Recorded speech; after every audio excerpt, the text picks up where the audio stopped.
Hello, internet friends. Adam Green here with No More News. Thank you all for joining me today, Thursday, March 13th, 2025. Gonna do a follow-up, a part 2, another installment in the Dead Sea Scrolls revealed. Today is the truth about the Dead Sea Scrolls. We're gonna pick up where we left off the other day. We did a stream titled Dead Sea Scrolls Revealed, Christianity is Fake. You guys liked it. It did pretty well. We didn't finish, so we're going to pick up where we left off with the Eisenman and Tabor old documentaries about the Dead Sea Scrolls, as well as some other clips from their modern books and some other clips and quotes I've gotten from reading books about the Dead Sea Scrolls. Basically going through all of this again because I'm writing my chapter on it in my book, The Jesus Deception, which is going to be out very soon, hopefully. And wanted to give a quick announcement. The shirts are back on sale. I'm wearing the Red Runes one right now. Premium shirt available at the website. I only got 50 of each, and over half of them are already gone. Some sizes are already sold out. So if you want to get in on this limited edition color and design, better get it before they're gone. nomorenews.org for that. Did this start again? Maybe it's looping. It's not supposed to loop. But let's start. Before we get into the documentary, I want to start with something that is totally mind-blowing. And is we already talked about all of the parallels that you see in the Dead Sea Scrolls sects that you find in Christianity. So many common themes, and this is one of them, from the supernatural Messiah that's in the Dead Sea Scroll known as the War Scroll. This is from Robert Eisenman's James, the Brother of Jesus book. There is the idea of a supernatural Messiah. In addition, there is the idea of a supernatural Messiah in the War Scroll related to notions of divine sonship, the Christ, and the primal or second Adam ideology, who comes on the clouds of heaven with a heavenly host to shed judgment like rain on all that grows on earth. In it, too, the Archangel Michael is in some manner associated with this process, but this is about as supernatural as the Dead Sea Scrolls and probably James ever get. Nor do either of these two concepts form part of any blasphemy procedure. Okay, now again, related to notions of divine sonship, the Christ, and the primal or second Adam ideology, who comes on the clouds of heaven with a heavenly host to shed judgment like rain on all that grows on earth. In it, too, the Archangel Michael is Messiah in the War Scroll, relates the idea of a supernatural Messiah in the War Scroll, related to notions of divine sonship, the Christ, and the primal or second Adam ideology, who comes... So Messiah, divine sonship, primal Adam, all of these different themes that you later find in Christianity, found all throughout the Dead Sea Scrolls, making connections between Messianic verses that you see the Christians later made to when they crafted their Jesus stories. We'll do another one. All these themes found in the Qumran Dead Sea Scrolls predate and disprove Christianity.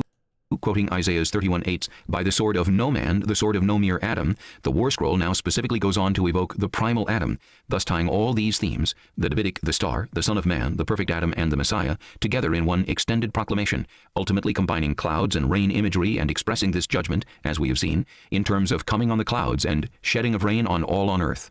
That all of these motifs come together here in exegesis of the star prophecy in the War Scroll at Qumran is about as much proof as one could ask that the approach we have been following is correct. Nothing less would have prepared us for this, and, without it, we could not have identified the presence here of the totality of these motifs.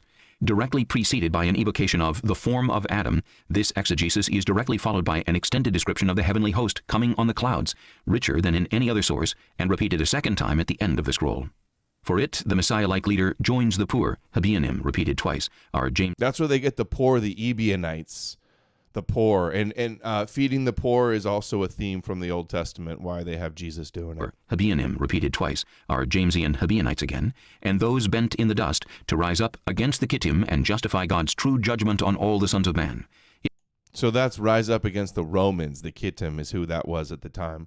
So the Messiah, that all of these attributes of the Messiah that we see already them making connections in the Dead Sea Scrolls is about conquering the Romans. You can see it in the Dead Sea Scrolls. That's what the Messiah was intended to do. In the Old Testament scriptures, with the Son of Man, in the Dead Sea Scrolls. That's who the target was for the Messiah, a mythical, spiritual, victorious Messiah.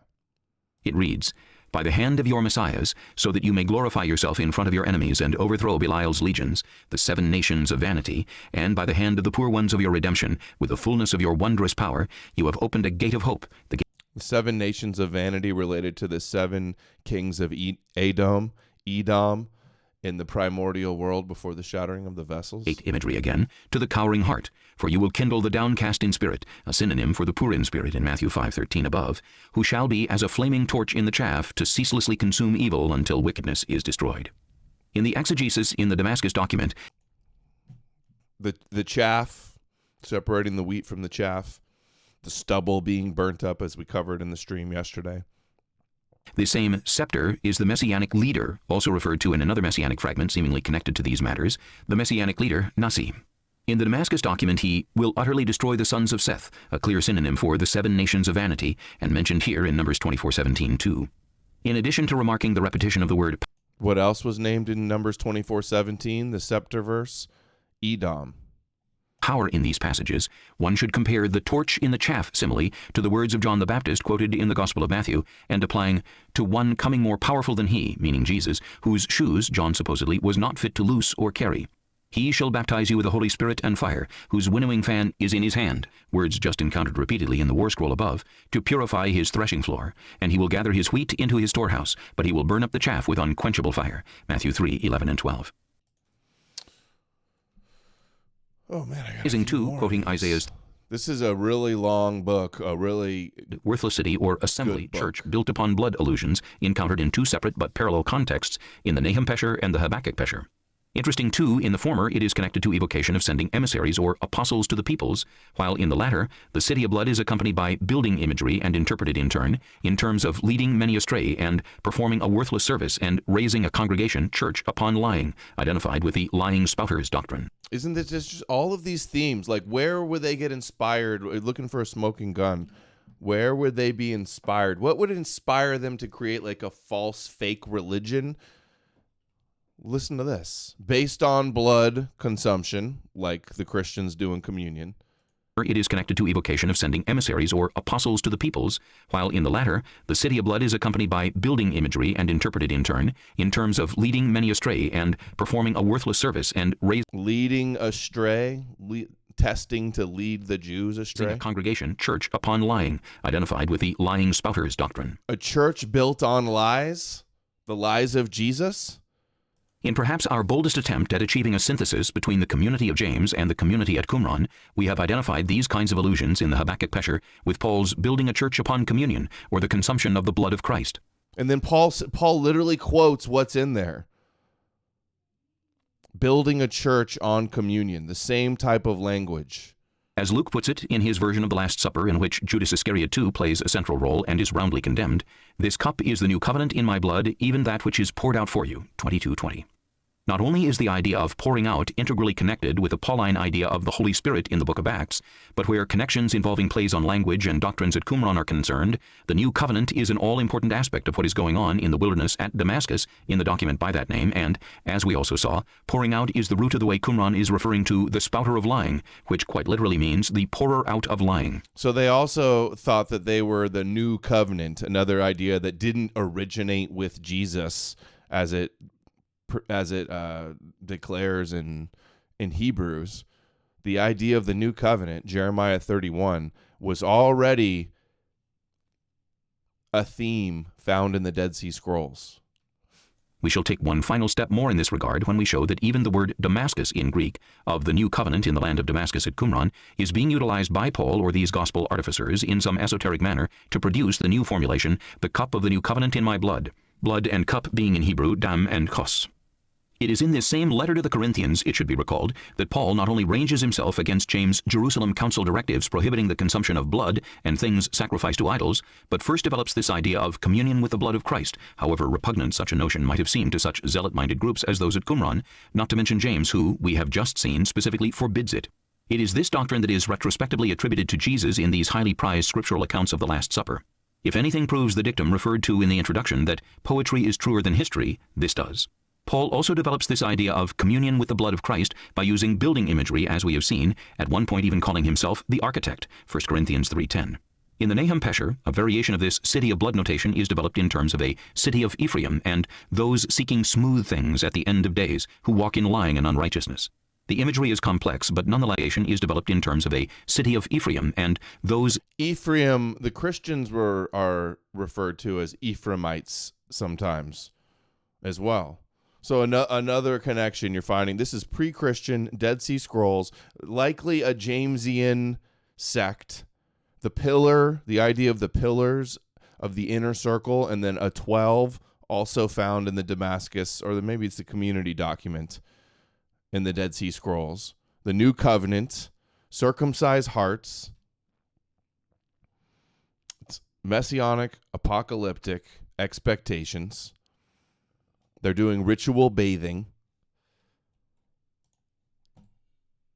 They have the concept of being buried in a rich man's tomb, Arimatheus, for later in the New Testament. All of these different themes. Completely straightforward, and therefore once again we have come full circle to the city of blood, city built upon blood, relating to Paul's understanding of the death of Christ and the fellowship or communion which he stresses, engendered by the blood of Christ. Here too then this field of blood illusion has its overtones, not all completely straightforward and some esoteric, but nonetheless part and parcel of the overlaps, plays on words and doctrinal reversals in the interests of the ongoing Gentile Christian and anti-Semitic, in the national not necessarily the ethnic sense, polemic. See? Even the Dead Sea Scrolls was already a so-called anti-Semitic polemic. Both the Dead Sea Scroll sects and Christianity shared the themes of preparing the way in the wilderness and having a new covenant, the ritual bathing, or mikvahs as they're called in Judaism. They have the Council of 12 with 3 pillars. They have special sacred meals. They denounce the religious establishment, like the Sadducees and the Pharisees and the high priest. They had a belief in a dual messiahs, a high priest messiah and a king messiah. Circumcised hearts. Okay, yeah, let's see here. Called Agabus to predict the famine that was coming down from Jerusalem to Antioch of... And again, this is Robert Eisenman's James and the brother of Jesus highlights. Coming down from Jerusalem to Antioch of a prophet called Agabus to predict the famine, the disciples are first called Christians in the community there. For Eusebius, Agabus reigned over the peoples beyond the Euphrates with great glory. Note the important usage of the word ethne for peoples, Gentiles here, which of course is the term Paul uses to designate the recipients of his missionary activities. The story has probably even moved on to become associated with the evangelization of India, still associated in myth and story with Thomas's name, though it is doubtful any real-life Thomas ever went that far, whoever this mysterious Thomas was. It is also probably associated with another conversion in the East, that of Queen Helen of Adiabene. It is difficult to sort out the various borders and kingdoms in this area and a group of petty kings referred to in Roman jurisprudence as the kings of the peoples. This term in Hebrew is also used at a critical juncture of the Damascus document where the liar and his spouting, the princes of Judah and the venom of their ways are elucidated. Here, the vipers in their wine is the venom of vipers from Deuteronomy 32:33 are directly identified with the kings of the peoples. The story of the conversion of Queen Helen... That's who they wanted to target, the kings of the peoples. And then the king of the Romans of Edom, Constantine, adopts Christianity and adopts the Jewish Messiah and the God of Israel. Is told by Josephus just prior to the Theudas episode. The aspect of the we document seen in 21:18 of Paul going before James and the assembled elders, presbyterioi, presbyters, in their last confrontation. The number 70, so much a part of these scenarios, also represented the rabbinical understanding of the number of peoples or languages on the earth. This sense has not been lost in the episode immediately following the election to replace Judas in chapter 2 of Acts about the descent of the Holy Spirit on the whole assembly, together with its principal accoutrement of the speaking in tongues, the tongues necessary to take the Gentile Christian message out to the rest of the world. The parallel here too to Moses giving the law to the assembled elders should not be missed. In the second version of Clement's testimony about Okay, let's see. Do I have a city of blood? Okay, here it is again. So what would inspire them to create a religion like Christianity that is like a false anti-religion? Listen to this. That is idolatrous and consumes blood, which is prohibited by Jews, and which isn't perfectly monotheistic because they believe in the divinity of Jesus, and doesn't celebrate on the Sabbath. They moved it to Sunday. And what are some of the other ones? Doesn't circumcise, doesn't keep kosher food. He is also playing on yet another passage in the Damascus document at Qumran, which cites the consumption of blood as the reason the Israelites were cut off in the wilderness. But Paul utters, so the Jews that become Christians and drink the blood of Jesus are cut off and removed from Israel because they didn't keep the commandments. This crudity, not only in the midst of again evoking this commandment, is also evoked at a crucial juncture in these passages in the Damascus document above as well. It is interesting that Paul's use of the language of biting and swallowing in the context of allusions to being consumed or destroyed, which directly follow this, Galatians 5:15, are all paralleled by extremely important usages of this genre having to do with the destruction of the righteous teacher and establishment perfidy generally in the Habakkuk Pesher from Qumran. Later, Acts speaks of a traveling companion of Paul. The reason given for why the children of Israel were cut off after the Mosaic period was that they ate blood in the wilderness. Hear that? So that's already a theme. The Israelites, the heir of Rav, ate blood in the wilderness in the Exodus story.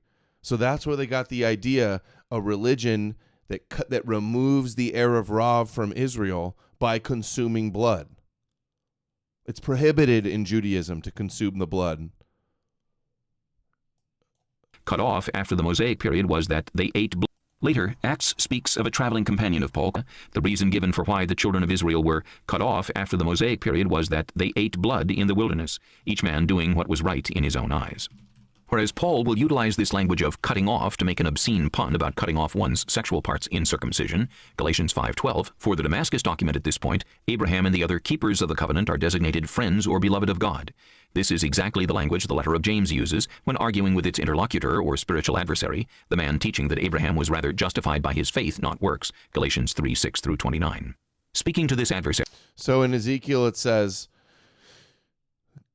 God says, you eat meat with the blood, lift up your eyes to your idols, and shed blood. Should you then possess the land?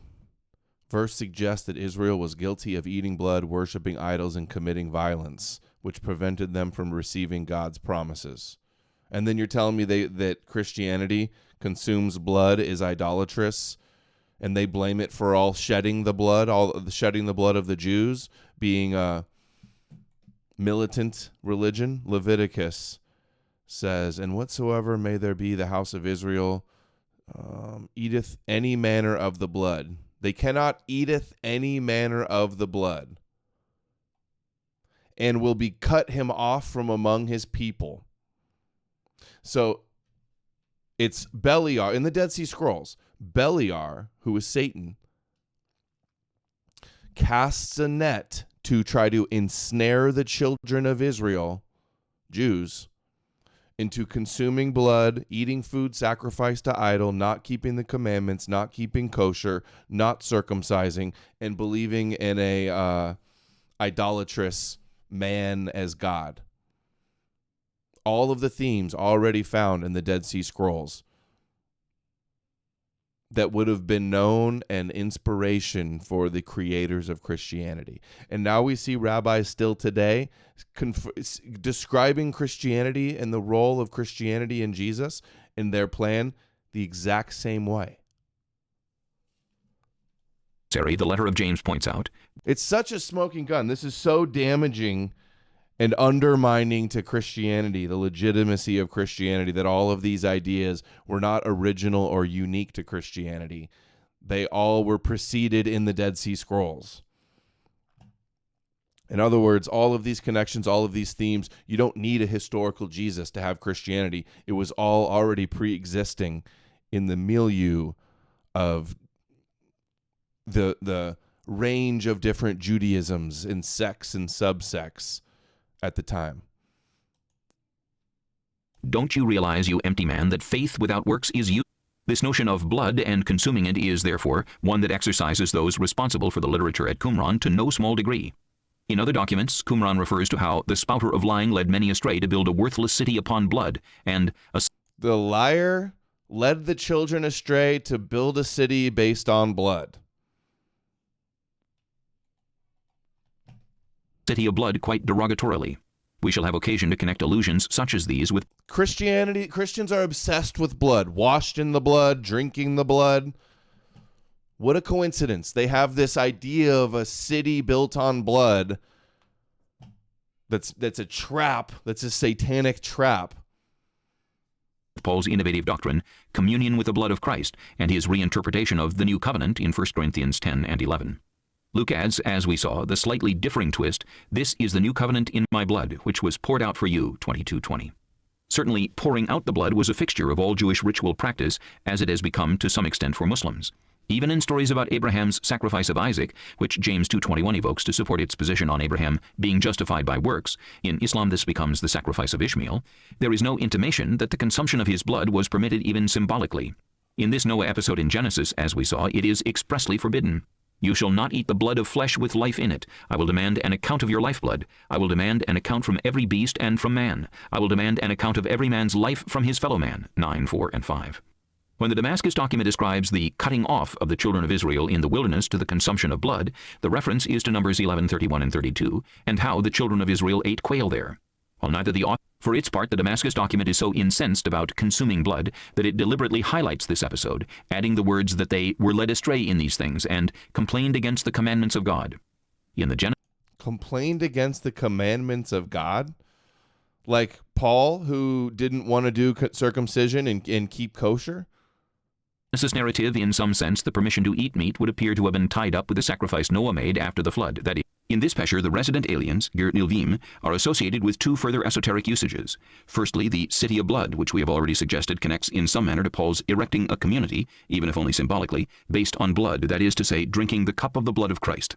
Symbolic or real, it would not matter to the purist at Qumran or the zealot. There's another Qumran document where they talk about it's like a anti-Messiah figure, an anti-Messianic figure as well. Okay, so we're going to get to this old documentary again and pick up where we left off, but this is just some of these special highlights. This is from Paula Fredrickson's When Christians Were Jews, discussing the overlap between the Dead Sea Scroll, Essene sects, and Christianity. Let's hear this. The impending end time. A group as the Essenes. This is the community that collected and preserved the library recovered almost 2 millennia later in the caves of Qumran, the Dead Sea Scrolls. We can discern many areas of overlap, both in terms of religious mentality and in terms of social behaviors, between these Dead Sea sectarians and their later contemporaries, the Assembly of Jesus followers in Jerusalem. Both communities expressed intense messianic speculations. Both voiced vivid apocalyptic hopes. Both communalized property. Both advocated sexual communal property. Also, they were living in communes. Communes. I need to get all these listed. Jerusalem. Both communities expressed intense messianic speculations. Both voiced vivid apocalyptic hopes. Both communalized property. Both advocated sexual renunciation on the part of some members in preparation for the impending end time. They had their eunuchs. Socially and spiritually, in other words, a vivid expectation of the end time seems to have evoked similar beliefs and behaviors on the part of the two communities. We will explore these similarities further on. Here, however, we must note instead a strong point of contrast. Whereas the Christ follower Paul evidently revered the temple in Jerusalem, the priestly Essenes reviled it. Their loathing was born of intense I wouldn't say Paul was pro-temple. Christianity was spiritual temple. It spiritualized the temple, much in part because the temple was destroyed once the new manifestation, the new incarnation of Christianity started. Resentment and feelings of injury. These members and allies of the Zadokite high priestly dynasty had lost the power struggles of the Hellenistic period. Theirs had been the family sanctioned by biblical tradition. The Hasmoneans, priests, but not Zadokites, in their view had usurped their rightful position. They named the empowered Jonathan the wicked priest, the evil persecutor of the priest, that is, of their anonymous Zadokite leader. So intensely did they hate their Hasmonean rivals that they actually rejoiced when, in 63 BCE, the Roman general Pompey conquered Jerusalem and defiled the temple. After all, the temple had already been defiled, as they saw it, by their upstart priestly opponents. The wicked priest forsook God. He robbed and... I just realized the Jews back then, the Essenes and the early Christian sects, saw the establishment as like controlled opposition that's working for the Romans. And in a way, they kind of were.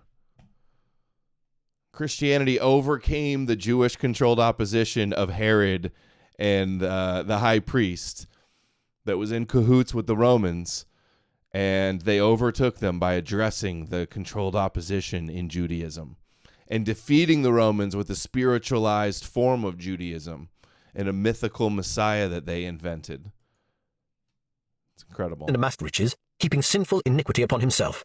And he lived in the ways of abominations, amidst every unclean defilement. The New Testament's Gospels are considerably kinder to Caiaphas. That part of the Essene community that lived by the Dead Sea, in strong contrast to the community of Jesus followers who settled in Jerusalem. Isn't that interesting? The Christianity was more positive towards the high priest Caiaphas than the Dead Sea Scrolls were. So when you see these verses like, oh, the Christianity, it says this bad thing about the Pharisees, this is inner Jewish fighting. All of these Jewish sects also were blaming, it's different factions within Judaism calling each other satanic. Seems to have refused any contact with Jerusalem's temple. In addition, they measured time by a solar calendar, not by Jerusalem's lunar one, so that their biblical holidays remained out of sync with those of the rest of the nation. So they waited, their apocalyptic convictions compensating for their current displacement. Mm-hmm. All right. There was something in the beginning. I like the way he worded at the beginning about the messianic expectations. I want to hear. Their later contemporaries, the assembly of Jesus followers in Jerusalem.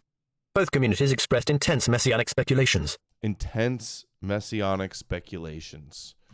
Testament of Levi. Okay, let's go back to this doc now and watch a little more of this. The James Tabor, Robert Eisenman, Uncovering the Dead Sea Scrolls. Search Secrets of the Scrolls. That's what this called. With this messianic Jewish guy. Newspaper had the article about the scrolls released, and several scholars who'd spoken up about new texts that were very exciting. Oh, Messianic Leader Scroll. Have we watched this already? Well, that's exciting. And I'm going to come back to you right after this with Professor James Tabor. I'm going to do something I rarely do on a program. I'm going to read from the daily newspaper. The article appeared in the Dallas Morning News. Dead Sea Scrolls mention death of Messianic leader, and the New York Times reference to execution of Messianic leader is found in scrolls. I'm going to read from the Dallas paper because it's more complete. And the New York Times, curiously... It's weird how the Christians will spin this as like, oh, they prophesied Jesus. It's like, no, they just already had a pre-existing concept of a dying Messiah. So you didn't need an actual historical Jesus to be crucified by the Romans in order to set off Christianity. Omitted all reference to Scripture. The Morning News listed out all the Scripture. I find that interesting. In any case, we heard this earlier. Okay, here's Tabor. Slaying of a Messiah, scholars said Thursday. And so, from the University of North Carolina at Charlotte is Professor James Tabor. And thank you very much for joining us. It's good to be with you today. It's great to have a principal exponent of a new idea with you because you can't get it straight from the beginning. Now, you have three texts about Messiah that we can discuss. Right. And the first one is what we call the slain Messiah text. Yeah, that's the one that caused all the stir last month. Okay. This was in the newspaper. That's right. Can you enlighten us then? Yeah, before I do the three, I'm going to also show you something officially. This is brand new. It's only been out about a week. In fact, I had it sent overnight UPS to have it for this show.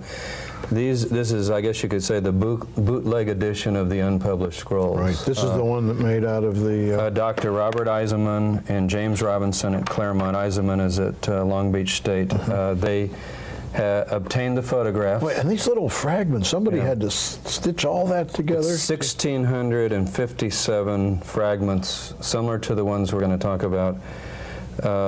Who knows what's in them all.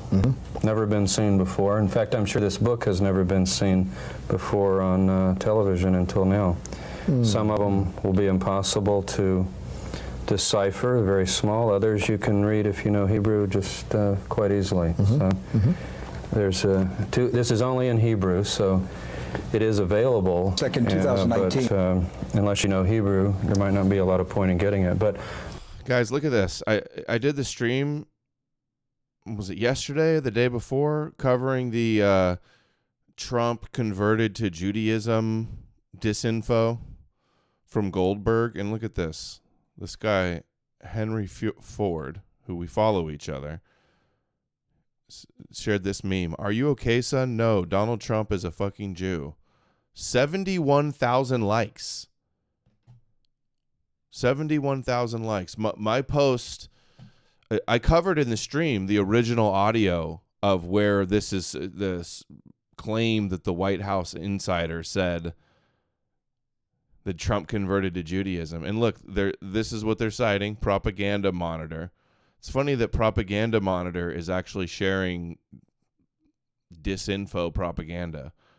The same thing that I show Israel Today News, which is a blog spot, not like some real Israeli news agency. It's probably the guy, the hoaxer that made it probably made this thing too. 400 likes. 800 likes for the clip of Rick Wiles talking about it. This is the times of Israel. Trump, the first Jewish president of the United States. That was a big deal. There it is again. Like, this is proof. They take a screenshot of some article, Israel Today, not even a real website. That's a real clip of Levin saying that he's the first Jewish president, but that is true that he said that, but it is not true. Spitting on people is wrong. Oy vey with the anti-Semitism. Okay. So just crazy, though, the numbers of the disinfo that spreads. You know, we can never just get a post exposing Christianity as fake and Jewish get 71,000 likes. Yo, Stacia says, let's get the donos going. Thank you. About time they got going. About time somebody got the train going. Okay. That's annoying to see. I did a thorough debunk of that on my last stream. The point is, all the unpublished material is now out and available to any scholar who wants Somebody who can read that can now see for himself. In fact, the first two scrolls I'm going to show you, let's start with this first one, which we call the Slain Messiah text that made the newspapers that you did the story on November the 8th. I doubt, I don't want to be over dramatic, but I doubt until this show whether more than a dozen people have seen this, because it was given to a team of scholars, or only certain people have seen it. And so they tried to cover it up. Of course the Christians would try to cover up that there's already the concept of a slain Messiah in the Dead Sea Scrolls. In other words, that idea was not unique to a historical Jesus actually doing. Now anybody can see it. And then they've held on to it for some 40 years. It's going to go on television right now. Sure. Okay, folks, we're going to show covered it up for 40 years. This team of so-called scholars has suppressed, and now it's out. And many of them were good scholars. I don't want to say that, but for whatever reason, it's out. We're glad it's out. Now, it's a small fragment right here in the center of the page. It has other parts to it, but this is the fragment we're interested in, and I've got a blow-up, actually. I've heard there's a little bit of fragment is damaged, and so they're like not sure exactly what it says, if he was pierced or if he did the piercing. But the concept of the pierced Messiah, it's not just a slain Messiah, it's a pierced Messiah. That ties in, like the Christians did, all of the different piercings, which are numerous, and then tie in a whole other networks of messianic verses. Let's see, the piercing. Psalms 22 has a pierced. 22 verse 16. Isaiah 53 has a pierced, including in translations found in the Dead Sea Scrolls. It said pierced in Isaiah 53. Pierced in Zechariah 12:10 and 13:6.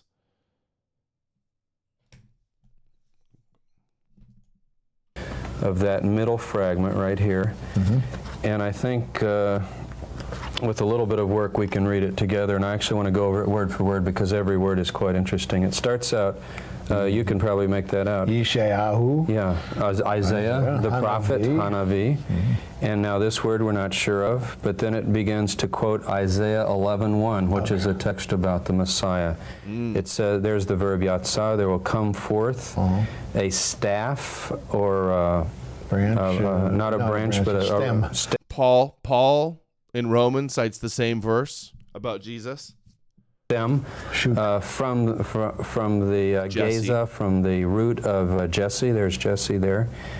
And then it goes on to say, this is kind of the striking phrase, Tzemach, the branch of David. So it goes from Isaiah 11 to probably maybe Jeremiah or Zechariah. Remember, there are references. I've been saying this. I'm writing about this in my book, The Same Connection.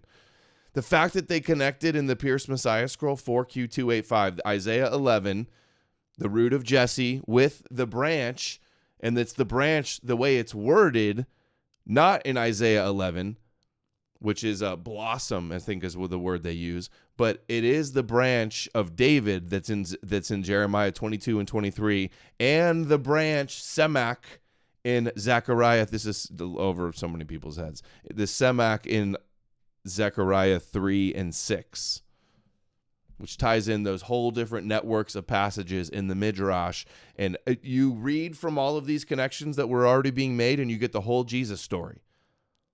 It is a smoking gun of where Christianity came from, and the methods and the techniques and the forms of traditional exegesis used, and then you spit out the result, it's Christianity.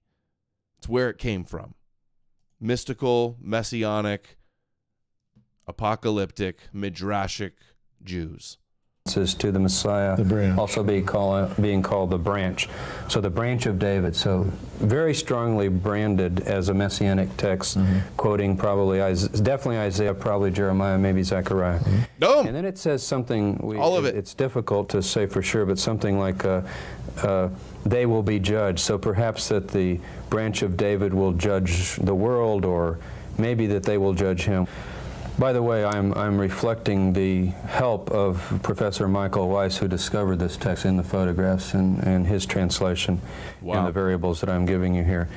Then very clearly, This is so cool. You can see the word, there's a mem and a vav and a tet in Hebrew, which is the verb for to die.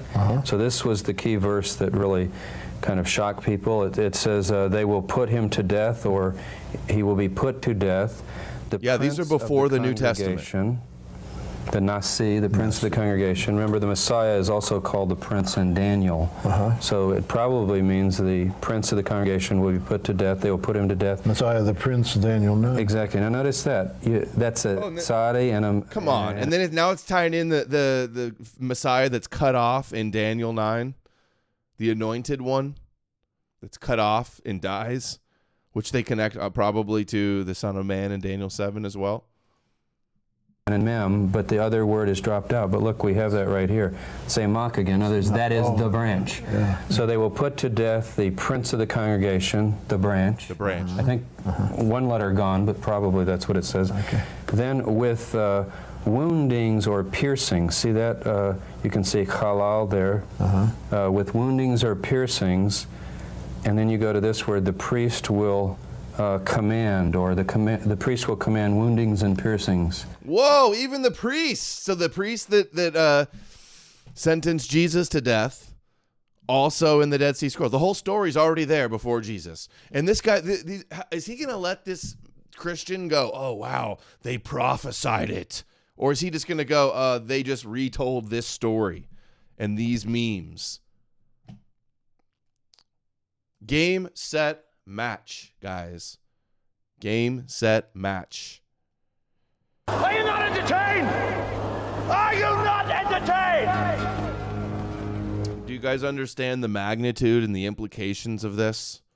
How much of a smoking gun this is? This is so in depth that like I never bring it up in a debate. I'll just like allude to it or describe it, but like talk about smoking guns. seems to say then that they will put this Nasi, or this Tzemach, this branch, to Christianity death. So debunked. what all the stir was about. Suddenly we had a text from Qumran that clearly talks about the Messiah being suffering or being slain. That seems to be a valid interpretation. The verdict is somewhat out because we want to work on these other fragments. Maybe there are other materials that go with this, but that seems pretty clear, as you could see even from the Hebrew there. Wouldn't you say? Yeah, let me certify for the audience, I'm not a Hebrew scholar by a long shot, but I can follow what's written there, and it's exactly as Professor Tabor's translated. The bigger question, of course, this was written down by the people in the Qumran caves. They weren't necessarily believers in the sense of they saw the activities of, let's say, Jesus for the sake of argument. And They didn't see the activities of Jesus, dude. There's nothing about Jesus in these verses. They're not aware of a Jesus. Nice try, Rabbi. Zorn Der Edom for 5 says, a meager tip tonight. Need to check the budget. Did buy shirts, though. Hail Goishiach and the old gods. Glad you got your shirts, Edom. Zorn, I should say. Yeah, if you guys want them, I'm not kidding. They're already almost halfway gone. NoMoreNews.org. Right. They weren't writing a religious text. They seem to be reacting to events. They report the death of a leader of the community, etc. And they choose to refer to Isaiah's messianic prophecies to help identify this person that died. And the woundings and piercings is out of Isaiah 53. So on. It brings a familiar chord to them. The big question then, could this simply be referring to Jesus? Yeah. We can't say who it refers to because he doesn't give a name. I see two possibilities. One would be that they have put text together, that they've taken a text like Isaiah 53 about the suffering of a servant of God, as well as a text like Isaiah 11 about the branch of David or the king, put them together. I think that's unlikely, though, because even in the New Testament, in the Gospels, you have the disciples presented as not putting that together. They react to the event. Then they say, well, we know he was the Messiah, but he was slain. Oh, yeah. Wait, hold on. What kind of logic is that? This idea was already out there, but you're saying the Christians, just because the Christianity said, acted like this was a novel thing for the Messiah to die, and people wouldn't understand it, but they apparently did understand it. You can see that in the Dead Sea Scrolls. You can easily see how you can read, especially Wisdom of Solomon or Daniel or Zechariah, Isaiah 53, all of these different themes together. You can see a dying figure. As much as Bart Ehrman tries to deny, you can definitely see the figure. So I don't think so. See what I mean? It's like they can have the correct translation. They can have the same information. But then your logic, maybe because of the bias going on here with this Christian guy with the menorah behind him, you don't come to the right conclusion. Oh, yeah, it must mean this and this. And they went back and found those texts, these suffering texts. I think it's much more likely that the latter happened, that what we very well might have here, I'm not positive, but we might have a text written in actual reaction to the wounding or piercing or slaying of a figure that this group had great hope in. But to say it's Jesus, of course, that's going beyond the evidence. Although we... Yeah, you're telling me it's Jesus, but it doesn't have any of the details from the gospel story. It doesn't call him Jesus. That means they weren't aware of it. Like you could say the same thing in Enoch. Oh, this sounds a little bit like Jesus, but you can tell that it's not so much of the Jesus story that they had a knowledge of a Jesus. This is so weak. We can now say, if this translation holds, that this group also was thinking in terms of the suffering Messiah as well as the king. Yeah, at least they had the teaching that Messiah came to suffer, to intercede. They seem to have that. Now, sometimes you'll hear people say, well, Judaism teaches that. There's the Mashiach ben Yosef, the suffering servant. But you see, that's late. That's late in the Talmud and in other midrashic materials. This is you don't know that. There's a strong Talmudic expert. Where's my book? Talmudic expert Daniel Boyarin argues that the tradition you see in the Talmud about Moshiach ben Joseph likely preceded Christianity. Richard Kerr also echoes his arguments and expands on them. A good reason to think that they wouldn't have made up a suffering Messiah figure after Christianity without mentioning Christianity. The Jews wouldn't later create a suffering, dying Messiah when that's what the Christians were saying and arguing. Again, so 0 for 2 when it comes to the analysis of the information here. Early texts. You cannot show, I don't know of a Hebrew text in the Midrash, the Talmud, the Mishnah, you know, these ancient Jewish sources, this early that talks about Messiah being pierced or slain. Well, what about the Dead Sea Scrolls? There it is right there. They're talking about information in a source, and then they're like, oh, well, I don't see any early evidence of it. We're talking about the early evidence of a suffering, pierced Messiah. And in Kabbalah, they say that the Zechariah 12:10 pierced figure, the firstborn, is the Moshiach ben Joseph. You're going to tell me that the Jews are going to cite the same Old Testament verse as the Christians do to justify the piercing of Jesus? And that the Jews are going to go, oh, yeah, that actually is about a suffering Messiah, when that's supposedly what the big rift is about? Very weak, James.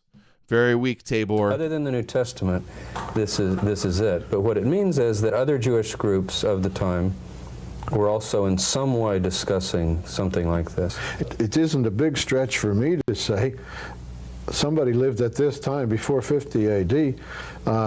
He died or was killed with woundings and piercings. The people down at Qumran who had no axe to grind one way or another, that he made them think about the Messianic prophecy of Isaiah, cries out to be Jesus of Nazareth. I want us to do... but that's not scientifically established. I want us to do another show on the identity of Qumran and Christianity. Maybe we can get into that even more. We will do it. I would love to do it. Okay, let me go to another text, and that's the so-called Raising the Dead text, which this is your discovery. There's one called the Son of God scroll as well, too. So that's what else I got to add. The Messiah being the Son of God. Here, let's play this way. Tabor discovered this one, and it's very clear. I've looked at it. It has a direct reference to the Gospel of Luke. In some fashion, it seems to. Okay. Now, this text was published in Bar Magazine, Biblical Archaeology Review, about the last issue, the current issue, actually. But before that, I had not seen it. It's in the unpublished scrolls, so no one else has seen it. I'm sure it's never been on television before. And it's got some interesting lines. There are 13 lines. We won't do them all, but I did want you to notice, because you do read Hebrew here, this is very clear. This is the end of the word. The heavens and the earth will obey. See Shema there. Just like the Shema, or Shema, and then... You just know, too, like all the Christians online that we deal with, none of them know about any of the material in the Dead Sea Scrolls. His Messiah. His Messiah. So it starts out in this column talking about a time, a Messianic era. So what this text has to do with is a description of what will happen when the Messiah comes. It just gives a description of their expectations, essentially. And some of them are commonplace. I've got a translation here I'll read. For example, it says that the Lord will visit the pious and the righteous he will call by name. Over the poor will his spirit hover, and the faithful he will support with strength. But as you get down to about line 8, which is right here, I think you'll recognize some of this language. He will release the prisoners, make the blind see, and raise up those bent in the dust.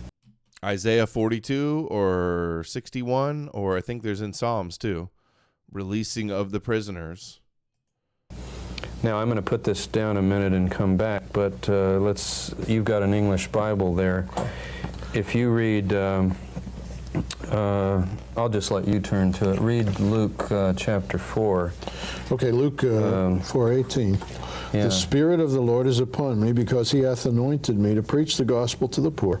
He hath sent me to heal the brokenhearted, to preach deliverance to the captives, and recovering of sight to the blind, to set at liberty them that are bruised, to preach the acceptable year of the Lord. Okay.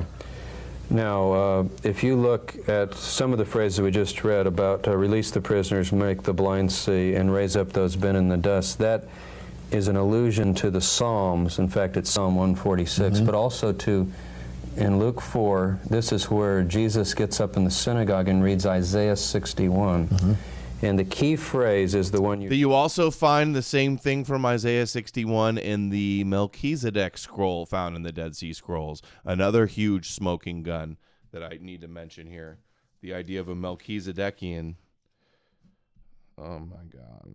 It's such a smoking gun. I don't see how anybody can see all of this evidence from the Dead Sea Scrolls and still think Christianity is real.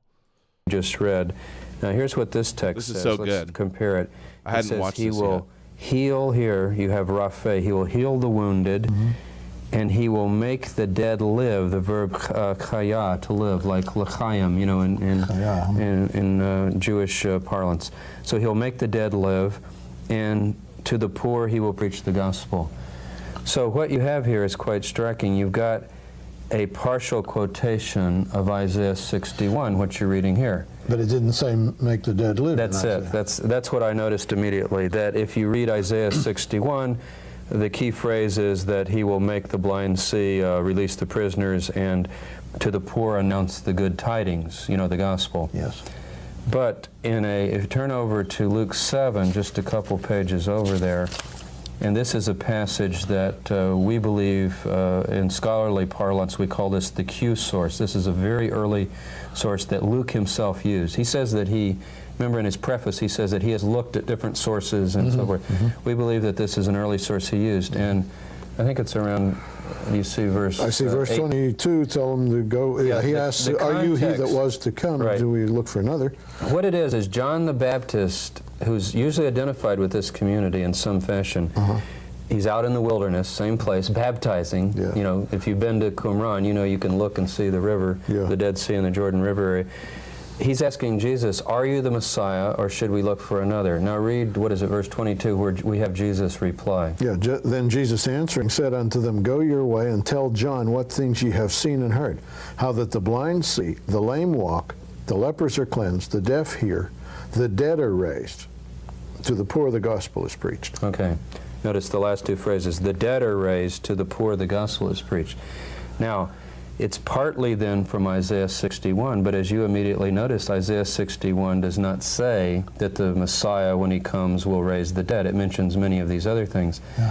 And yet Luke's record of what Jesus told John the Baptist includes this phrase. Now, here's how I would see the significance of this. I think that Jesus is answering John in what I would call coded language. That is, they know what they're talking about. Signs of the Messiah. Built on these scriptures, such as Isaiah, the Psalms, but with this added phrase, raise the dead, as kind of the real key, you see. And he's saying to them, you tell John this, listen carefully. And he quotes from a commentary written at Qumran that John would maybe John would know, and maybe Jesus himself knew. That in other words, the groups are sharing this common belief, and it's not just a general belief, it's a very specific belief. Tick it off. He will do this, he will do this, including raise the dead. I identify myself as Messiah to you, John, by this code. By the well-known criteria that we now can see. And so I'm not saying Luke is quoting this or this is quoting Luke. I'm saying they're both quoting a well-known and well-understood, very patterned language, you see. Yeah. And I think this is... Yeah, they're both quoting the Old Testament, and neither are historical, and you don't need this historical event of Jesus supposedly doing or saying these things in order to have a story about it. The first absolutely tight linguistic connection of the New Testament. There are lots of phrases like New Covenant and so forth, but this is tighter than that. This is literally down to who's the Messiah, what will he do? We read Luke, here's an answer. We read this text, here's an answer. I think it's fascinating. Dr. Tabor, this is quite a discovery. Yeah. Another thing is we do not have clear references to the Qumran community believing in resurrection of the dead. In fact, that's debated among the scholars. Did they or did they not have that as part of what we call their eschatology, their view of the end?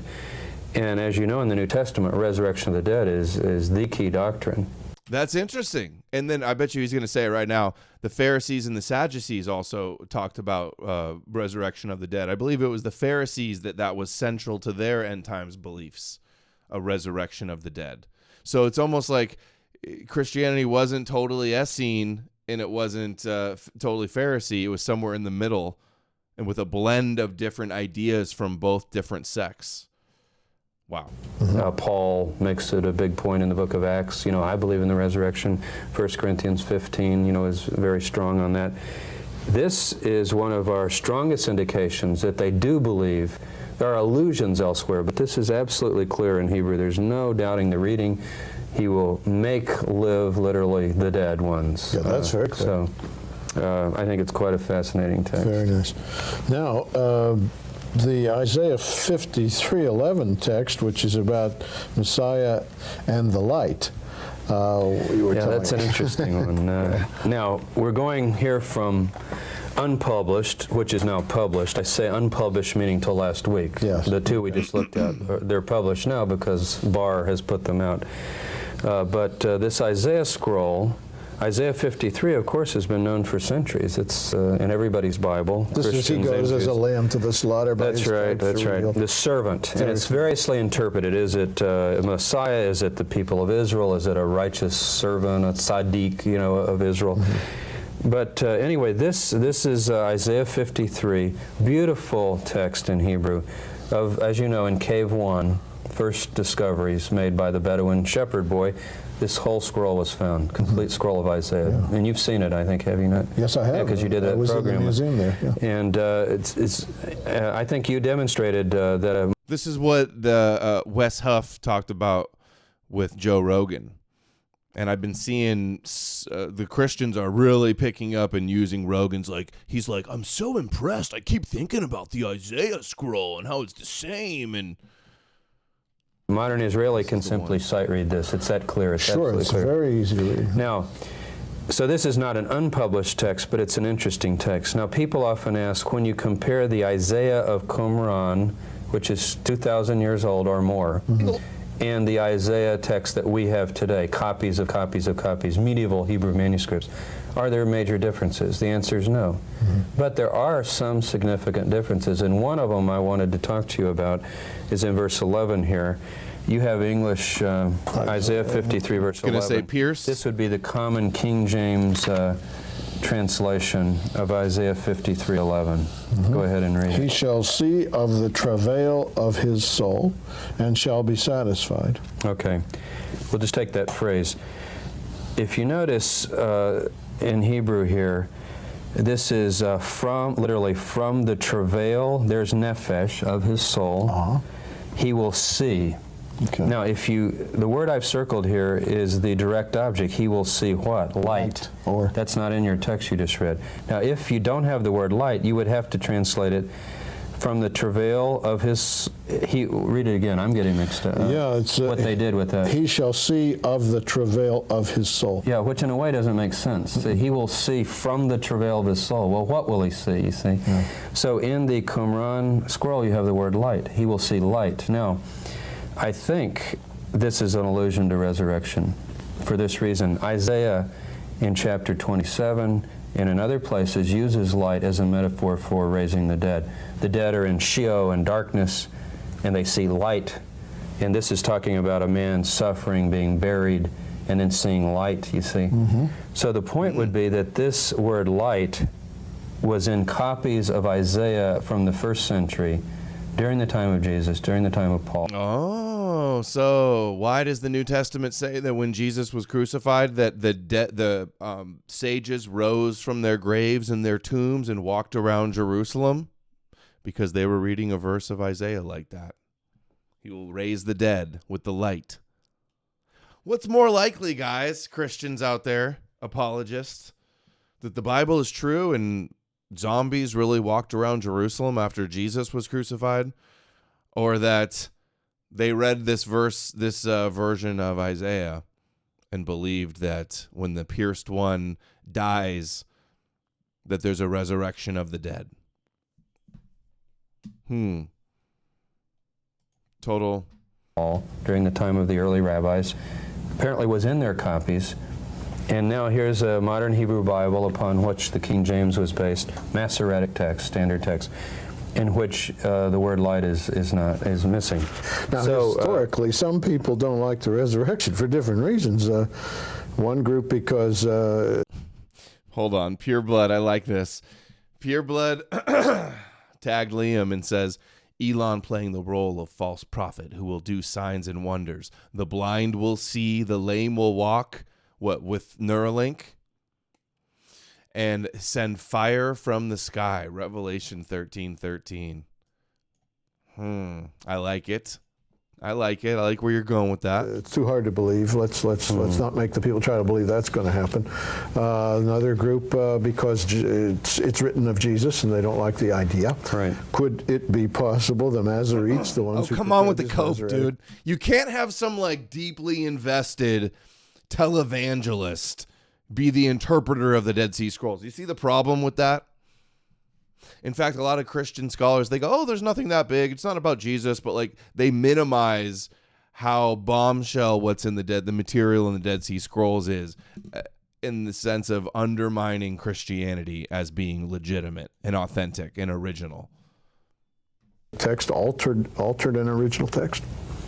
I think we just have to say that in the oldest Hebrew version it exists, in the Masoretic text it doesn't, and just leave it to scholarly judgment beyond that. But you have this photograph is a sensitive here. text, though. Okay. It's a very sensitive text, All right. there's no doubt about it. I'm looking at a page. It did become sensitive in Jewish-Christian disputes. That's clear. Yeah. It's not read in the synagogue today. It's not one of the Haftorah readings. It's skipped, in fact. You read Isaiah 52 and you go to 54. Why is that? I think because of the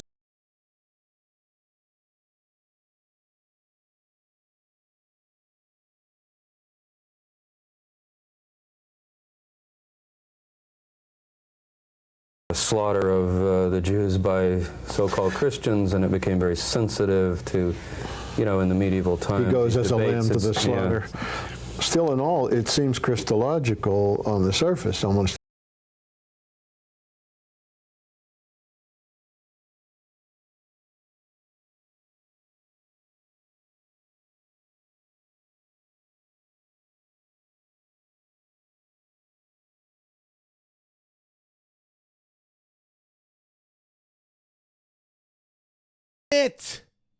Damn it. I need a cough button where I have to hold it to be on mute. I'm thinking about getting a new Rode Duo interface. Yeah, I know, muted. I was reading EIQ's super chat. Trump, they live shirt ordered, looking forward to properly offending conservatives as often as I piss off leftists. No more news with the assists. My favorite shirt. I'm going to do a V-neck for the next one. Are you guys down with V-necks? Is that all right? I want to do a V-neck version. That's how Christians have understood it, and some Jews have understood it that way. I'm also going to add this, because I want to stick with the first century. Here's a first century text. It does have it. I think that Paul, in his letter to Corinthians, 1 Corinthians 15, he says that the Christ, the Messiah, died, was buried, and was raised. And then he adds this phrase after each one, according to the Scriptures, which means the Hebrew Bible. He read it so. Now, where does it say in the Hebrew Bible that the Messiah will be raised from the dead? I can't think of a place clearly. Not like this. No, not so as clear. So it could be that he's referring to this text. I am persuaded that he is, because this text talks about burial, death, clearly, burial, and now with this reading, it also talks about somebody seeing light. Now, all I'm saying is I think that was Paul's interpretation. Haven't I wow. You? I mean, and he didn't. Paul never knew Jesus. So when he learned about this from the Scriptures, that means he heard this story and he's placing it in a heavenly realm and claiming it happened past tense. Wow. Haven't you just said Paul picked up a Bible and it said light in there? We pick up a Bible and it's not in there. I think it's likely that his text said light. And so slight alteration. Yeah. Boy, an important one, though. It's an interesting one. I never heard that one. And by the way, the New International Version, which many people go in a bookstore, look, has put it back in. Put it back in. And the new RSV that just came out last year, no, it just came out this year, has put it back in. So the two latest modern scholarly versions have included this reading. So how do they sit with Jewish scholars that? They're well respected. In fact, Jews were on the committee of the new RSV. I think scholarly Jews are interested in text, are not interested in debating theology. So if the text has it, and this seems to be the oldest reading, why not put it back in? This is what we can still debate what it means, but it's in. I think basically it's in. And I wouldn't. In fact, the newer Jewish versions will eventually footnote it, I think, as time goes on. We're in an era now of open discussion. These are Jewish texts I'm showing you. These aren't Christian texts. No, all three of these are thoroughly Jewish texts. Yeah. And yet they're talking about things that Jews and Christians have in common and need to discuss. And one problem we're going to take up on our future programs together is the sticky area of these are Jewish. Yeah. How did Paul know that Jesus died, was crucified, and resurrected? He read a version like this of Isaiah.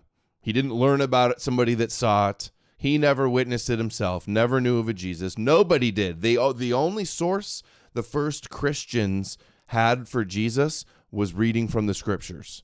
That's where they saw him. Hidden, like a hidden puzzle, a secret God's hidden mystery, a secret message that they believe mystically happened. Jewish texts found in West Bank locations and controlled by Christian scholars. This is a weird area of modern, I think of Daniel 12:4, knowledge will increase in the end. I'm sure he means spiritual knowledge. And these Dead Sea Scrolls, to me, this just makes me bounce in my seat. I mean, I've never seen anything so exciting. They're fascinating. With these texts, as I was telling my students the other day, I have enough to do now for a lifetime, just working on these scrolls. What a nice... and stay with me, will you? I'll chronicle everything you find out. This is wonderful. I'm honored that you came forward and joined us, and we're going to pass this knowledge along. And you'll be here for 2 more programs in which we're going to discuss still more other aspects. Aspects of these finds. So Dr. James Tabor, the University of North Carolina at Charlotte, he's Associate Professor of Ancient Judaism and Early Christianity. And thanks so much for joining us. It's good to be with you. Well, now 24 people, and you have seen these Dead Sea Scrolls that are pictured in the newly released volumes. I'm so glad if you watch this program, and we're going to, of course, have this program and the others with Dr. Tabor and about the Dead Sea Scrolls on video so that you can get these are programs. I realize there's a lot coming at you in a program like this. If you're not a scholar. He seems a little nervous. He's like, "Oh, this is so amazing." It's like, bro, your religion's being debunked right now. These things that I'm not myself, and the videos will be available for study. Dr. Tabor, thanks for coming back. I should mention that you were cited in that original newspaper article that we read aloud on our program when it came out November 8th. The program was broadcast November 9th. You were one of the people that helped release these scrolls. Now, I've understood that something like 40% of these Dead Sea Scrolls, and these were found back starting in 1947, have been unpublished until now. Until last week. Until a week ago. Boy, I'm so grateful for coming in and saying, I really am and disclosing these things. But why did it take all this time? It's an amazing story. I'll give you a short version of it. When Cave 1 was first discovered, the famous Bedouin shepherd boy who throws the rock in and here's the pottery and goes in, there were 7 complete scrolls found in that cave. They've all been published for years and years because the Israelis had them, and they brought them up very quickly. You can see them in the shrine of the book. But as other caves were discovered, 11 caves have yielded scroll material. They were under the Jordanians. This is getting a little bit into politics, but you see that area was controlled by Jordan. So they went to East Jerusalem, to the Palestinian Archaeological Museum, as it was called. Have you been to the Rockefeller? Yes, I've seen it. Okay, well, that's the place. It was then called PAM. And they were put under a team of Roman Catholic scholars, mostly who had worked at École Biblique. That's where they went wrong. And there was one. The Catholics tried to cover it up and tell you there's nothing here, don't worry about it. And they've maintained that for a while, too. One non-Catholic. No Jews worked on these scrolls. No Jews worked on Jewish Jews scrolls. worked on these scrolls. Interesting. Yeah. All the way up into the 60s.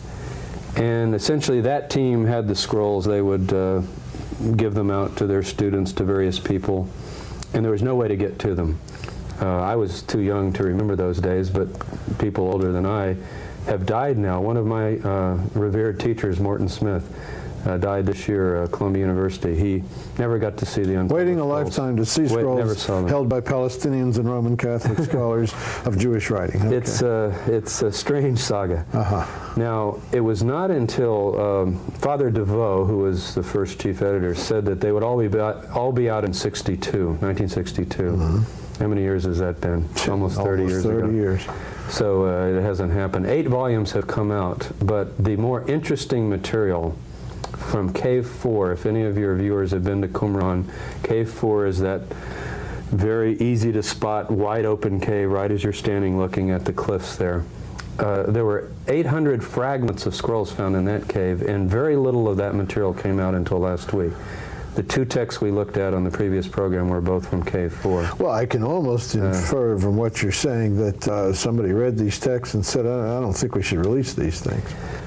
There are all kinds of conspiracy theories that have been proposed, theories just about scholarly jealousies, who gets to have their name on these texts. There's been alcoholism involved, there's been incompetence, there's been all sorts of things. And It's not a pretty story, but everybody involved is not bad and everybody's not good. But it's a mess. Everybody agrees it's a mess. Well, sure, and it is in the average office too, but 20 centuries we've waited for this I'll give you an example. The group of other documents called the Nag Hammadi materials were found about the same time. You can get numerous editions now in English of all of the material. It was brought out rather quickly. And with these materials, those they date later, so though. what happened, the Dead Sea Scrolls. and actually it took until the 80s until the pressure really began to build.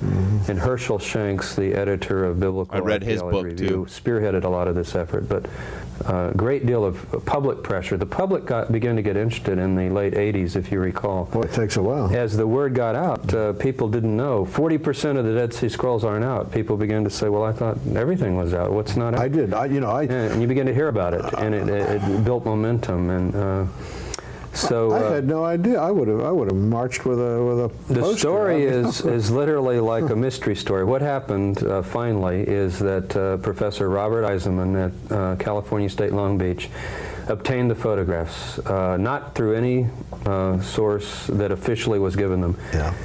In fact, we're not even sure if he hasn't told me for protection reasons. I'm not even sure he knows where they came from. But he and James Robinson, the editors of this volume that we looked at on the previous program. Not the evangelist James Robinson, but James Robinson. James Robinson, who's a very, very well-known scholar from Claremont School.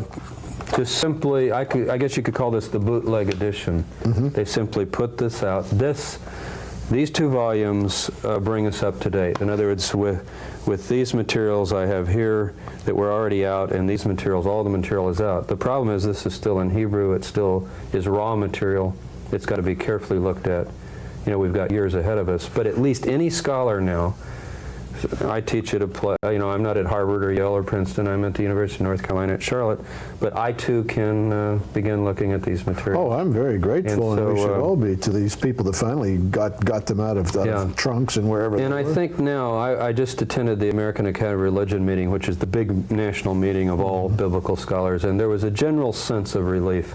These were being sold, and I think people were saying, well, finally they're out, and whichever side we were on, the suppression side or the go slow side or the get them out side, it's over. Yeah, good one, Pure Blood. Come on, peeps. Don't be Jewish. $5 challenge for the chat. Yeah, if you don't donate a minimum of $5, I'm just going to assume you guys are Jewish. Wheeze in the Juice is not a Jew, confirmed. EIQ Mystic also confirmed, not Jewish. Wheeze in the Juice. The name sounds a little Jewish, but not Jewish. Super not Jewish, I should say. So all the rest of you in the chat are all a bunch of Jews wanting to read about these Jewish Dead Sea Scrolls. Is that what you're telling me? Out, and let's just go ahead. You guys and are see cheap. what they are. As though it were cheap some Jews in the chat. mere a product with a patent or something. That's I mean, right. this belongs to the whole world. This is the material for the heart. This is not a... It's a very interesting question, who they belong to. Okay, we already said they were discovered in 1947 on the West Bank, right? Jordan. So Jordan owns them, I suppose. Now, this is odd if you think about it. what if some very valuable Arabic manuscripts relating to the very birth of Islam had been found in the land of Israel, and only Jews were looking at them? No Arabs were allowed to look at them good until luck. the 6th. What do you think would happen? President Bush and Secretary So Baker. clearly this got very political. But in the Six-Day War, lo and behold, on June 7th, 1967, guess what? The Israelis suddenly owned the scrolls. Why? Because they took over East Jerusalem. Occupied the land. They occupied the Rockefeller. The scrolls are in the basement of the Rockefeller to this day. These photographs were made back in the... Wow, so that's interesting. They occupied, the Israelis took what is now called Rockefeller Museum, and they have a big Third Temple display there, and that it was called the Palestinian Archaeology something, and then they took it and called it Rockefeller 50s or 60s. Museum? You know, as a preservation in case of war or destruction. So we have them. So now the Israelis own the scrolls, but the Israelis didn't want to rock the boat in terms of the team that had been working. There was patience in the 60s, a sense that, well, they've only had them for 15, 20 years. It's very technical. You saw how some of these fragments have to be pieced together. Thank you, Ghost of Eldon. For the hours of work they've spent. Not kosher. Ghost of Eldon, not kosher. If you can imagine, by Bedouins coming in. Here's a box of, DeVos said there were 15,000 fragments. Sometime from Cave 4, literally almost swept off the floor. What goes with what? So we give them credit for that. But then as you go through the 60s, the 70s, the 80s... Too slow. Some of this material, like you see in here, a whole page, it doesn't need piecing together. It just needs publishing. Let people read it. Let people look at it. So who owns the scrolls? That's the question. I would say essentially humanity, right? All of us. But the Jewish people. Basically, I would say even the Jewish people first, then humanity. Yeah. These things are written in Hebrew. They're in Hebrew, about the Jewish and they relate prophets. to the very important period of what we call Second Temple Judaism. Christians call it the Judaism of the time of Jesus of Nazareth. What more? It's the foundations of Western civilization. Of course it is. I mean, this material. You realize without this, you know what we had? We had the New Testament. We had some rabbinic traditions, but the Mishnah and Talmud don't come until 200 or 300 years later. So as far as first century, we had Josephus in the New Testament. That's it. Now we've got hundreds of additional materials from that very period. I would contest even the idea that the Jordanians own it because the Jordanians lived in that territory They owned it at that time simply by right of control. But that was Jewish land. Why were the Jewish scrolls there? Because the Essenes lived there. I mean, it's simply a proof that the West Bank was Jewish land. There were no Jordanians. You bring up, without becoming political, let me point out something that's kind of fascinating. We should give this gentleman credit. Thank you, Ralphio. If you notice in the dedication of this volume, not Jewish, you're Dutch. The Archaeology Society is grateful to the Irving I. Moskowitz Foundation, for its generous funding of this publication. Mr. Moskowitz was interviewed in the Washington Post just 2 weeks ago when these came out. He said that he had marginal interest in the religious content of these scrolls, but he wanted to get these out because, in fact, as a Jew, he felt that Jewish texts found on the West Bank should come out immediately to make the point. So it's an interesting... Probably should be said that all these things were written and buried there in those caves before the first 600-700 years before the first Muslim walked the earth. Exactly. Okay, so what's coming up in English? We can't study these. These are Hebrew. Okay, I want to show two... William Orange says, you love my Paul impression? Hey, Goyim, don't worship your idols. Worship the Jewish God and the Jewish Messiah. You'll be enslaved. Saved. Not very good impression. Not Jewish, though. What was my Paul impersonation? Did I do that? Volumes that your viewers can get at bookstores. I'm ready to promote scroll interests. I think Jews, Christians, everyone should discuss this material. It's fascinating. This is the Dead Sea Scrolls in English by Vermish. This is Penguin Press, readily available in most bookstores. That's out. Yeah. And that's got all the material in English. This is a similar version of it. You have two choices. This is Gaster's version of it. I know a lot of sense.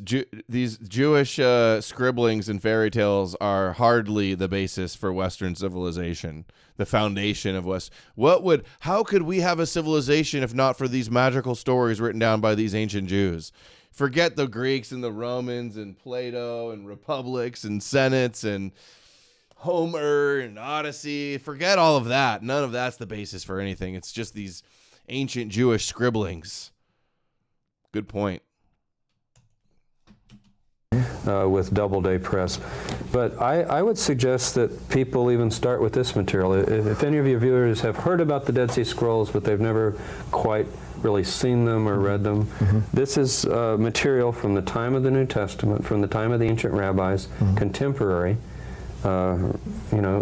Begin maybe with the published material. Yeah. For the unpublished material, unfortunately, you're going to have to wait a while. However, Robert Eisenman and Michael Wise, the two men largely responsible for some of these materials, are going to bring out a volume of 200 of what they consider to be the most interesting things. I got their book, too. That's Dead Sea Scrolls Uncovered, I think is the title of their book. I borrowed it from the library several times and took all these screenshots and quoting it for the book.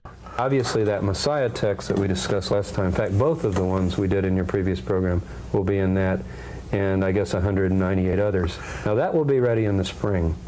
So pretty quick, I'll update you so that you can announce to your... And that'll be readable and in English? In English. All right, we'll keep an eye on that. We'll say when those are, because we're going to do this right along. I don't think that there will be a time we're not doing a Dead Sea Scroll from what you say. Looks like. In other words, there will be a show all the time because you'll be doing new updates ones. You're going over to Israel to dig some more caves. You're going to find some more scrolls. Perhaps. Yeah. Thank God that land come back to the Israelis. What's the benefactor's interest in the politics? I mean, is this going to change the end of time, or is the Jordanians going to back up, or what does it mean politically? Can you interpret? I don't think it's having too much effect at this point. I think the benefactor was trying to make a point in the past, in retrospect, that that now, at long last, these materials are out. It wouldn't make a Jordanian heart flutter a little bit to say, gee, these people are my neighbors, and that's really their scrolls. We should interview Jordanians and find out. That might be an idea. By the way, in the 60s, Jews were added to the committee, slowly. Slowly but surely, and now there are Jewish Jews scholars on the committee. I should add that, just for accuracy. It's probably going to help. In fact, the head of the committee is Jewish, but it did take a while. Well, if I found some Mexican documents in the ground in Arizona, I wouldn't call the Chinese to work on it. And unfortunately, the early editors, this is a known fact, it was a front page New York Times, were openly anti-Zionist. Now, I think they would deny that they were anti-Semitic, but they were anti-Zionist. If you recall, the chief editor was removed just not too many months ago. I read about that. For making statements that Judaism was a fossilized religion. It should have disappeared long ago, and so forth. Not very familiar with the Bible, is he? And even Father DeVoe was pretty well outspoken as a person who would never set foot in Israeli territory or deal with Israelis in any way. So that's part of the story. How can people, by logic, be chosen who are... Wow, so the Christian guy that was in charge of it was anti-Jewish, he's claiming. Wow, interesting. Against the people who wrote the scrolls. I mean, down to the soles of their feet. Would not put his foot in Israeli territory. How would anyone choose him? Or did they choose him on purpose? Well, the Jordanians chose him, obviously. That sounds more like it. In order to bury the scrolls, maybe. Who knows? Okay, I don't want to put you on the spot. Yeah. It makes me angry, I can tell you. Well, you're Jewish, so you have the right to fume. Okay, let's put it on record. I guess Tabor's not Jewish. I think he was raised Christian. Who were the people, anyway, the Essenes who wrote the scrolls? People say the Essenes. Help us with who wrote the scrolls. Until, I don't want to put you off, but until this very important material from K4 comes out more, we've got so many questions. For example, before I saw that Wounded Messiah text, I could have spun one theory, you see, and now I've got to also factor that in to any theory I might spin. Okay. What we can say, and that's why I think some of your viewers would like to see the things already in English, is you look at this group of so-called Essenes, let's just call them the people at Qumran, and they're talking about a new covenant, preparing the way of the Lord in the wilderness, Sounds like I'm talking about the New Testament. Sure does. Baptism, holy meals, they have a council of 12. You can just roll off these parallels. They're talking about a Messiah and so forth. So the early idea was, well, these are probably Christians. You know, they are the early Christians. And yet, if you look at their legal material, good example, they say, for example, if your beast falls in the ditch on the Sabbath or is giving birth on the Sabbath, you can't help it. The Sabbath, the Jewish rest day. That would be breaking the Sabbath. Jesus is quoted, as you know, in Luke, saying precisely the opposite. Which one of you would not help a beast? So clearly, I think you said this on an earlier show you did, you cannot say that Jesus is a part of this community because he doesn't seem to share their worldview. No, he wasn't legalistic. No. On the other hand, or because Jesus didn't exist and the people that created Christianity were familiar with this community and made a different version of it. What he shares with them is a set of ideas about the new covenant, the Messiah, the resurrection of the dead, the end of the age, you know, a world of ideas different from the people in Jerusalem. So these people are out in the desert. John the Baptist is out in the desert. Jesus is out in the desert. They share some common enemies and foes. And in that sense, that's where we are. We have lots of parallels, but I think it's really jumping the gun to say these people were Christian in any way. I just simply say they were the new covenanters of Qumran. I don't draw personally, I don't think Bible readers really do draw a distinction between Christians and Jews. Early Christians were Jews. All of these Christians were Jews. All the disciples, all the apostles were Jews.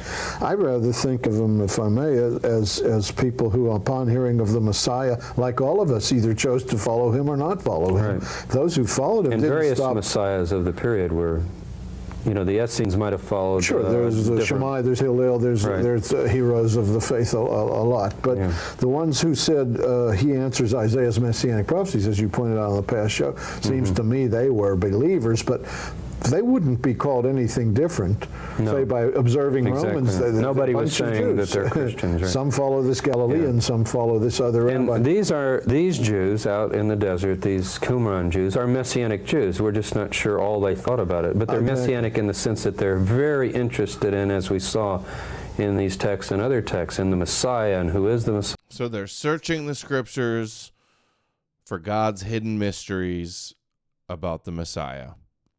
That's OB for 5. I guess you're not a Jew either, OB. Thank you. Televised Lies says, hey, Adam, I don't want to derail the show. I'm not going to let you. This new 5-minute Johnny Chan video has some good sound bites for a compilation. Have a look whenever, bro. Okay, thank you. I will.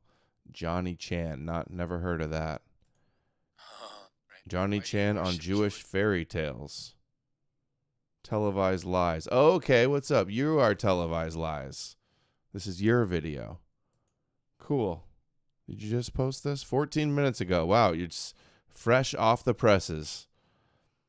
Thank you. And Ghost of Eldon says, you've got ancestors that were on the Mayflower. We was pilgrims in shit.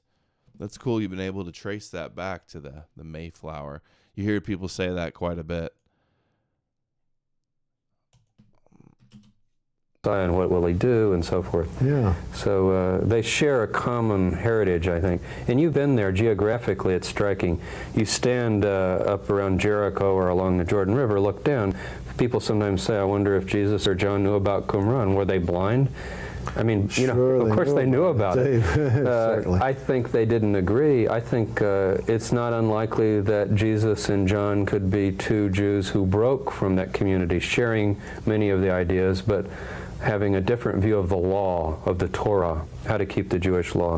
Yeah, clearly they're not the same as Qumran in terms of the Jewish law. Some of Jesus' critics said he ate with publicans and sinners. They would never come. They would never. People at Qumran didn't eat with anybody. Paul would be the ultimate apostate.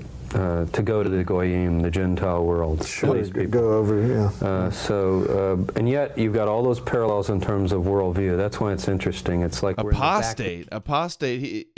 The scriptures, the same scriptures that they're citing about the Messiah, also talk about the Goyim believing in the God of Israel and bowing down to the Messiah. So how does that make him an apostate to go to the Gentiles? I don't disagree with that at all. I see that his version of Judaism ultimately conquered Rome. Oh, thank you. Oh, I'm so hungry. Do you want to say hi? No. Okay. She never does anymore. Yard of where early Christianity began, thoroughly Jewish, thoroughly Messianic, resurrection of the dead, all these doctrines that Christianity later And we finally evolve a denomination that makes a priest who says, I won't set my foot in Israel. Amazing. It can happen. Just amazing. Just astonishing. Okay, what now? Are we going to get more scrolls? Now, I know, and you've told me you're going over there and you're going to take machines, you're going to look in some more caves, and I'm going to send my Israeli crew with you so that we can get a look what you're doing. But what do you predict? You know, you don't want to go predict you're going to find something, and the Bedouins have certainly, and others have sacked that land and tried to find various things. But it's never been done fully and systematically, and that's what a team is now beginning to do, of which I'm a part. Professor Eisenman is head of it, Michael Weiss, Philip Davies from Sheffield, England. It's an international team. And what we're going to do is systematically map and survey the caves with surface radar. It's never been done before. So you go in a cave and you don't start digging. That would be foolish. You try to find, first of all, if there's any particular reason to dig. This can give you a reading on up to 3-6 meters down what might be there.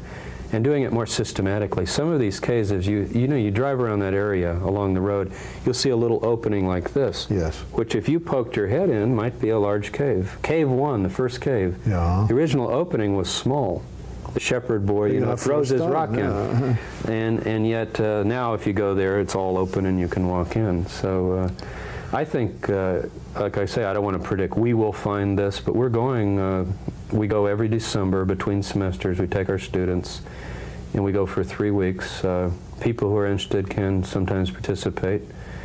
And, you know, it's open, like all on archaeological our own tours, projects. as we saw in the spot, we take our people on an archaeological dig so they can see what it's like. And as time goes on, what's ahead? I have to believe that there's more material out there.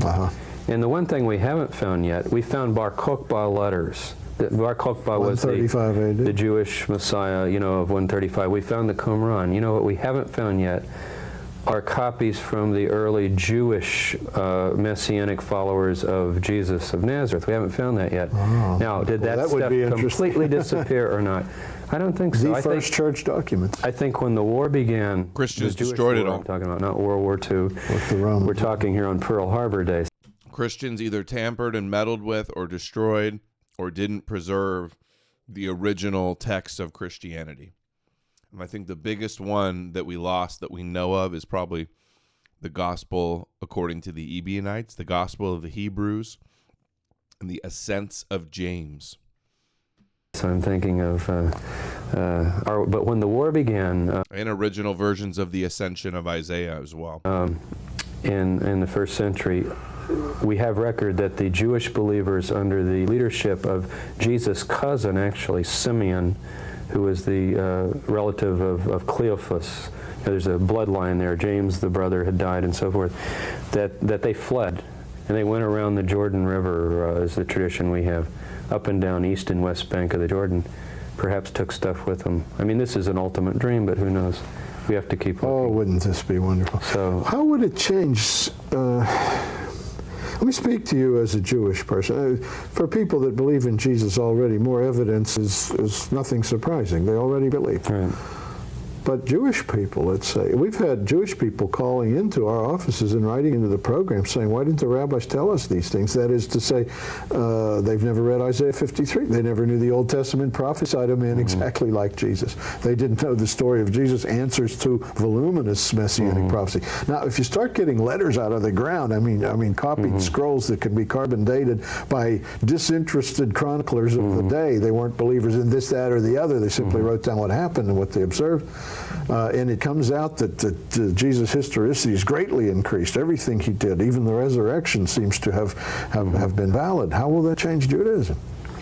I think what the scrolls might do for both groups would be to get Christians to recover their Jewish heritage, which they've largely lost, and maybe Jews to acknowledge And many do, many educated Jews especially. The scholars I work with, this is passé to them, it's a given, is to acknowledge that the earliest movement of Jewish Christianity, if you want to call it that, is a thoroughly Jewish phenomena. It's not an aberration. It's a form of Judaism in the first century. And ironically, and to take back the scrolls, to take back Jesus as well. And I think both Jews and Gentiles, Christian or Jew, then need to meet together in a more common dialogue on these questions. And in view of the... as a scholar even, I could say that. I think we're all for understanding. You know, if there's a Jewish text that talks of a slain Messiah, let's talk about that. If there's this text or that text, I think we're in an age where everything should become open. You're open-minded. There should be indeed. just absolute discussions of all these things. Now, my gosh, with stuff like this coming up, this is dynamite. This is going to shake people up on all sides. I sometimes start my opening class in Christian origins at the university by saying, was Jesus a Christian or a Jew? And just pause. Most interesting. And then I say, for the next 12 weeks, we'll be discussing this point. Good point. Wow, I was a little late missing that, but how he said, oh, it's a purely Jewish phenomena. I got to clip this up with the highlights, post it online. Yeah, get Christians to recover their Jewish heritage. Get the Jews to realize Christianity is completely Jewish. EIQ Mystic for 50 says, all right, Adam seems bummed. I'm not funny, so here's money. Thank you, EIQ Mystic. Not bummed anymore, thanks to you. Got us over a hundo today. I'm going to have to clip this up. This has been pretty good. What a gem. Same question comes to me all the time. It's a hard question to answer for people. They've never thought about it. But I also taught for 6 years at the University of Notre Dame, and I think in that context particularly, this is the cream of the crop in terms of Roman Catholic students, very good students. It's very hard for them particularly to think of Jesus as a Jewish... James, I hate to cut you off at a point like this, but we'll have you back again. We have to wrap it up for now, and we're going to send our crew with you. Thanks so much for sharing with us. I mean that from the bottom of my heart. Good to be with you. Here at the University of Chicago, Professor Michael Wise has just recently obtained photos of scroll segments. Dr. Wise is an expert in biblical Hebrew and Aramaic and has found excerpts which address the Messiah in a very unique manner. Now this is the fragment that has gotten some attention. It starts off by quoting the book of Isaiah, the 11th chapter, the first verse. A shoot shall come forth from the root of Jesse. The root of Jesse, of course, Jesse, the father of David. So here was a reference to a son of David, which was, of course, often a messianic way of referring to future figures. They had to be a son of David in order to qualify as the Messiah. And it goes on to say... The Bible even specifies that Messiah, when he comes, whoever he may be, must be out of the family of David. That's right. And the people knew that. Sure. Okay? Okay. So anyone they would describe as a Messiah had to qualify in that way. The fourth line here is the one that's really interesting. It says, V'hemitu nasi ha'edah, and they will put to death the prince of the congregation. Now we know from other Dead Sea Scrolls that the words Nasi Ha'edah, prince of the congregation, refer to a messianic son of David figure. They are speaking of a messianic figure here who's evidently being put to death. Now that's very, very important for us, and especially as the next line throws a little more light on it. Uvim cholalot yatzaveh kohen, and with piercings a priest shall give order. And we don't know what followed after. Again, it's broken. Piercings as in they shall look upon me whom they've pierced. That's right. They shall look upon him whom they have pierced. And it's the same Hebrew word. And they obviously don't know of the Jesus New Testament story, because there would be more details specific to Jesus like we see in the New Testament.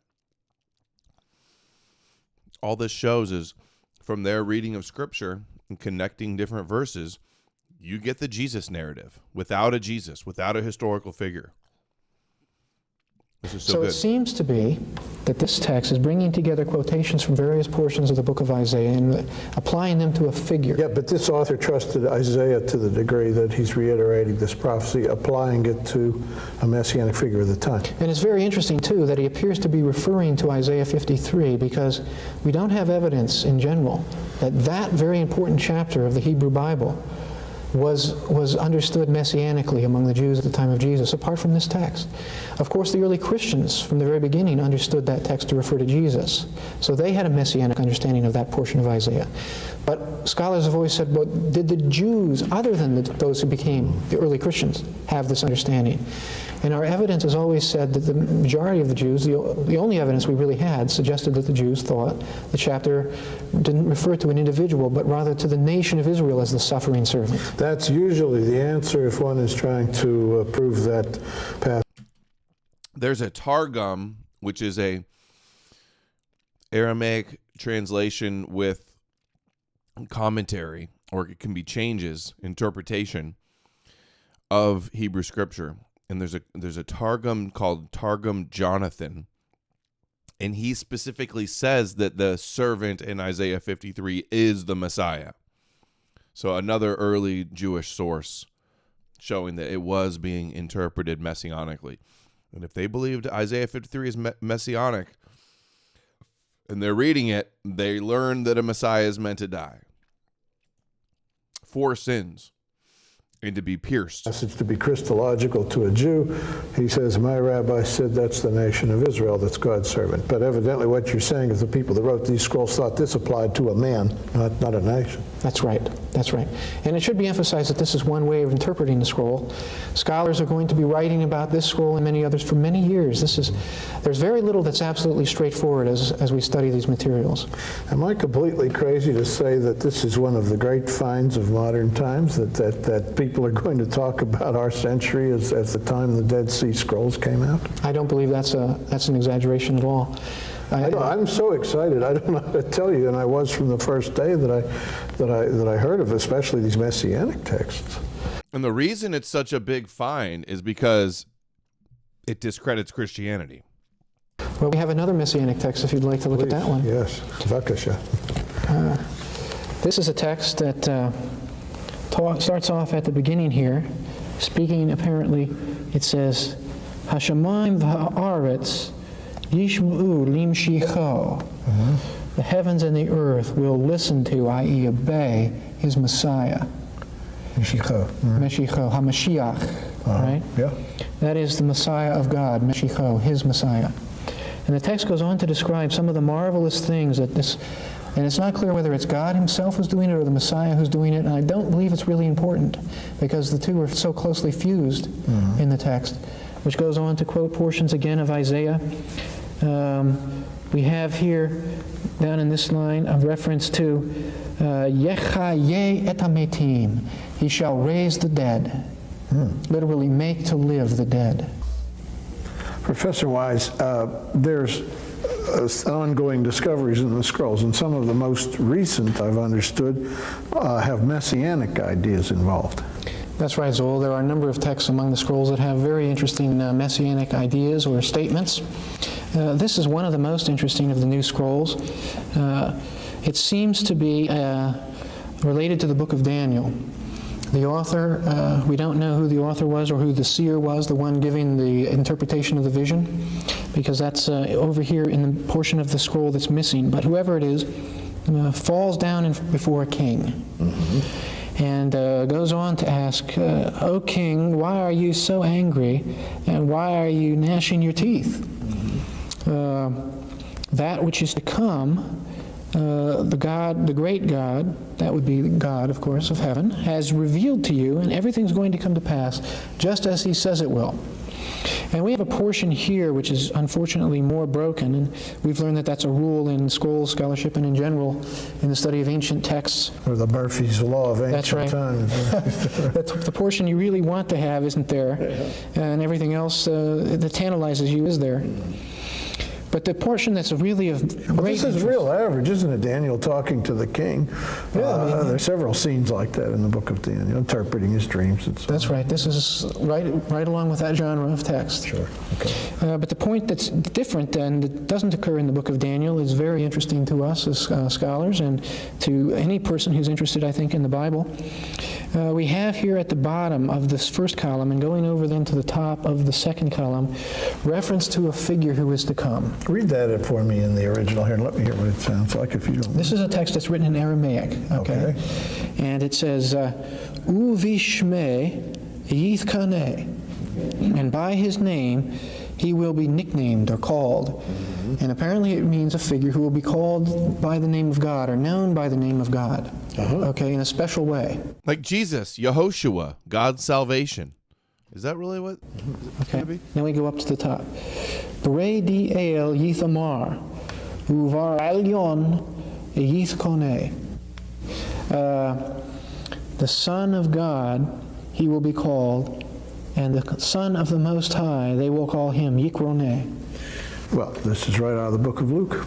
It's very, very similar to the That's portion exactly what they call Jesus, Son of the Most High. in the first chapter. That's right. Almost word for word identical. It is not impossible, Zola, that the author of the book of Luke knew this text, this Aramaic text, and thought that it referred to Jesus. Now, No. They invented Jesus based on ideas like this. Oh, maybe the real guy named Jesus did this. You don't need... Why do they all think that there had to be a person when you have all of the ingredients here for a Jesus? Crazy. I can't believe I just heard that. This text may not have been intended to be referring to any particular figure, but the interpretation of it is what's interesting. The early Christians may have interpreted it in a way, and someone else might have interpreted it in a different way, just like we do with texts of the Bible today, and have all through history. Having seen this writing, he, upon beholding Jesus, thought, this is the man that answers that text. Huh? It is so close to the book of Luke, and the wording is so nearly identical that it's striking, and it's hard for us to, it's not difficult, let's put it that way, to believe that the author of Luke knew this Aramaic original. And of course, scholars have always thought that there might have been Aramaic and Hebrew sources that the authors of the Greek Gospels knew and used. There may even have been Gospels in one or other of the Semitic languages. Fascinating. And you have others. Okay, and now watch this. Here's the Luke that they're referring to there. It says, "You will give birth to a son, and you are to call him Jesus. He will be great and will be called the Son of the Most High. The Lord God will give him the throne of his father David. Holy Spirit will come to you. The power of the Most High will overshadow you. So the one will be born will be called the Son of God." No angels showed up to a historical Jesus to speak to Mary and tell her these things. They were influenced with this Dead Sea Scroll, and that's where the concept and the idea came from. And we see a later progression of it in Christianity. Incredible. This has been buried for the 2,000 years, give or take. That's right. And we've just gotten this out. We've just gotten it. And, as if the smoking guns weren't big enough, there's another one. So what do I got? A Son of God scroll. Luke 1. Dude. So we now have the opportunity to study what is essentially an addition to the book of Daniel, talking about a Messiah. Christ Cuts In BTFO'd. general, the people that wrote these texts were Bible people. Yeah. Thank you, Anti-Zog. That's funny. You see what I see.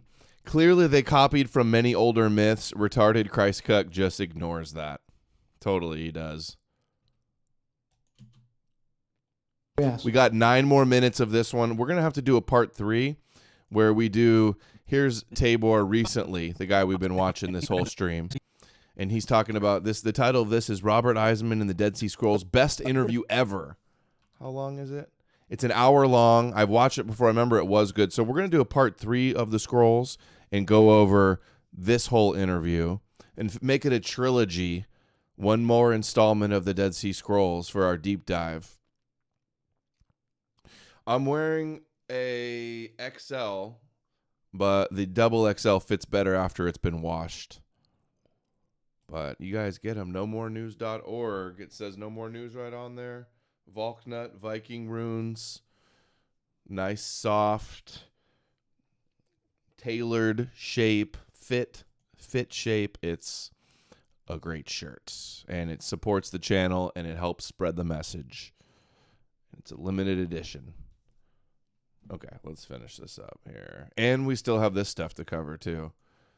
From Eisenman and Wise's book, The Dead Sea Scrolls Uncovered. We're going to have to go over some other information as well. We have that one and that one. A few of the quotes from the book, the Son of God scroll.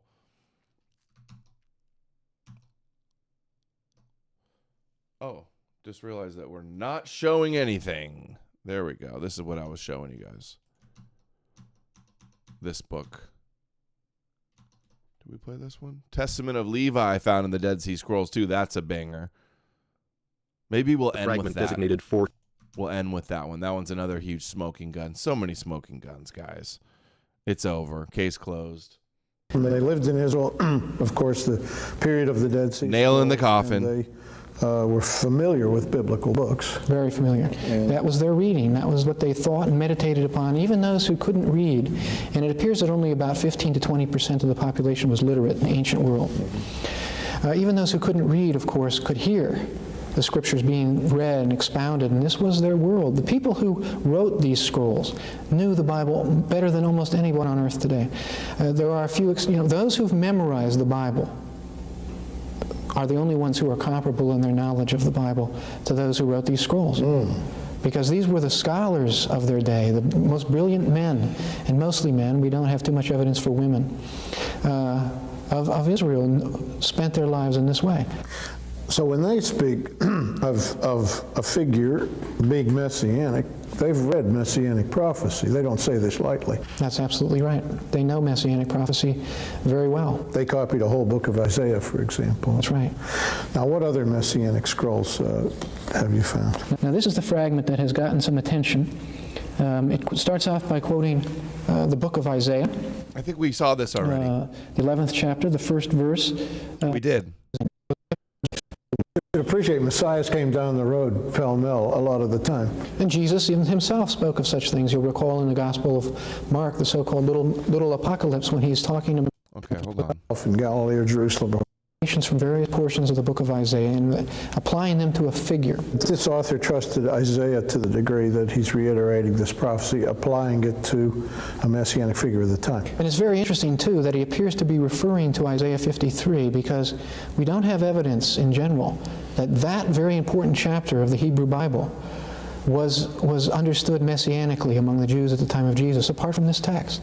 Of course, the early Christians from the very beginning understood that text to refer to Jesus. Okay, we saw so this they had a messianic understanding of that portion.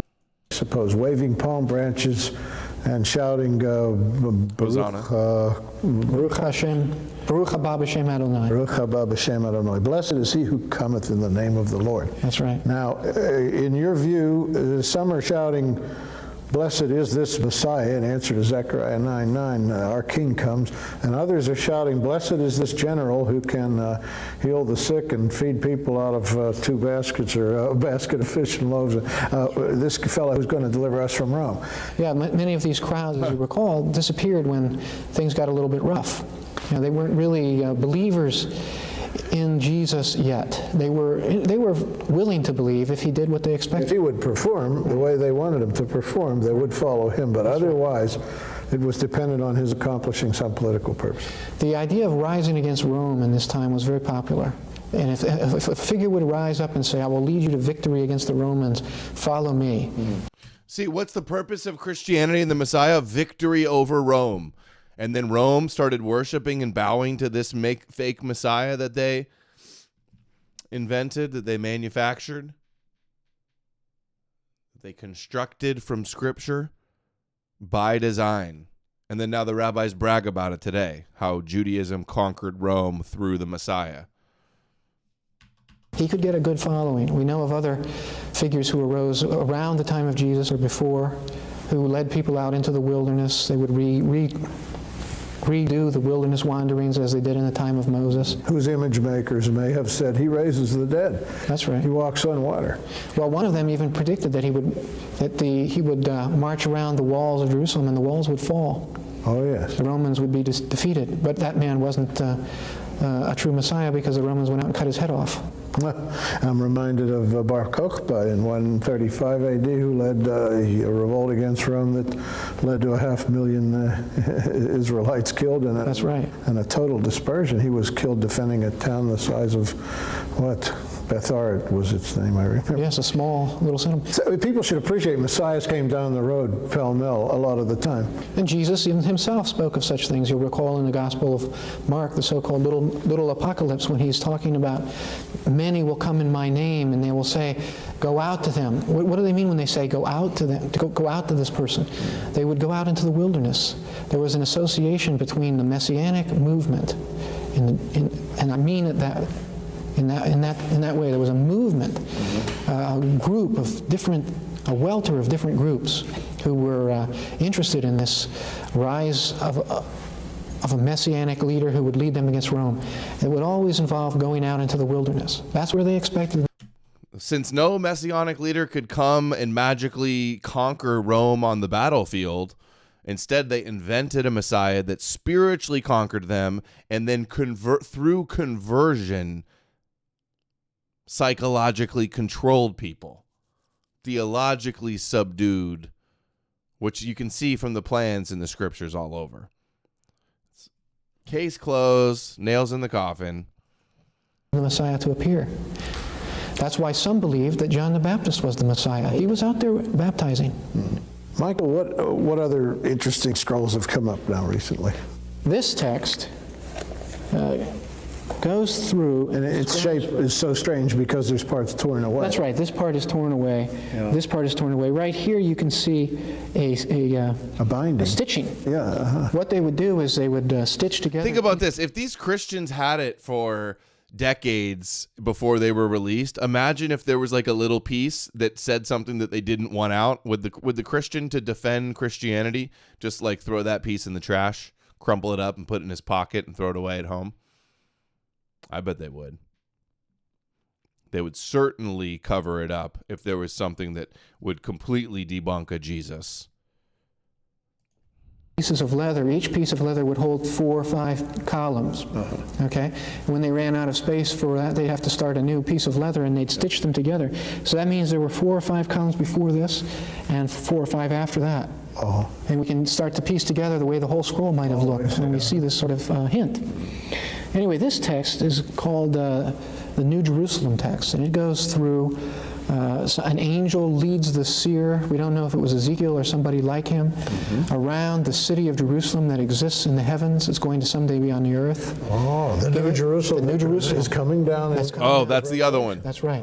The idea of a new heavenly Jerusalem was also already in the Dead Sea Scrolls. New heavenly Jerusalem. Oh my! Yeah. And this author builds on the book of Ezekiel. The last 8 chapters or 9 chapters talk about description of the temple of the. That's right, the temple of the future and the city of the future, and gives all the measurements down to the last detail. Yeah. Far more measurements than are given in the Bible, and much more detail than is given in the Bible, in either the New or Old Testament. Where did the scroll writer get his information? That's a good question. My word. That's a good question.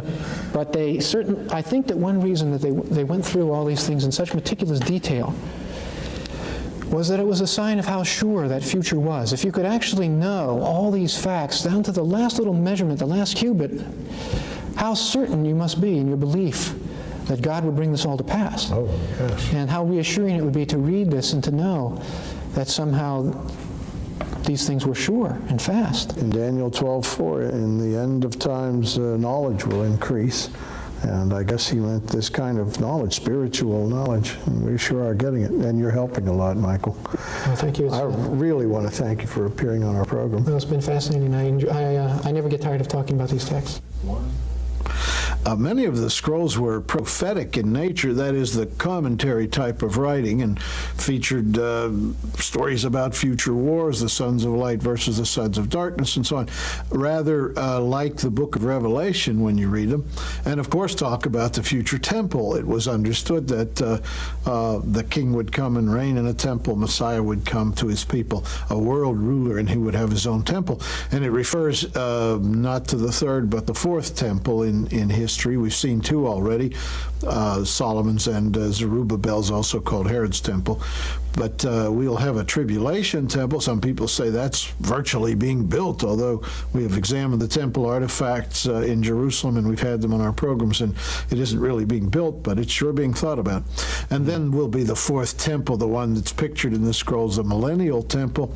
It's described in the Bible in Ezekiel 40 to 48, 9 chapters of description, and those who read the prophets are quite familiar with that temple. One controversy that arises is, do they need a temple anyway, since the temple was a house of sacrifice? 2 Chronicles 7:12, God says, I accept this place unto myself as a house of sacrifice. Well, yes, there will be a temple in the millennium, that's clear. Ezekiel's writing is quite clear. And yes, there will be sacrifices in it. And every time I say this on the air, I get tons of letters, but please just look in there. From Ezekiel 43 to 45, you will see plenty of sacrifices given. And why sacrifices? No, not to forgive sin. Sin is a thing of the past among the believers in the kingdom anyway. But the sacrifices seem to be of a memorial nature, a way to remember what it used to take to absolve sin, let's say, or how temple worship once was. There will be a certain number of sacrifices, and they are given in the scripture. So before you write to me, how about reading the original? I didn't make it up. I read it there. Okay, but the writer who talked about a future temple in Israel was an inspired writer indeed. You think God gave him his utterances, because after all, this is an amazing thing to say from his position in the first century there out in the wilderness near the Dead Sea.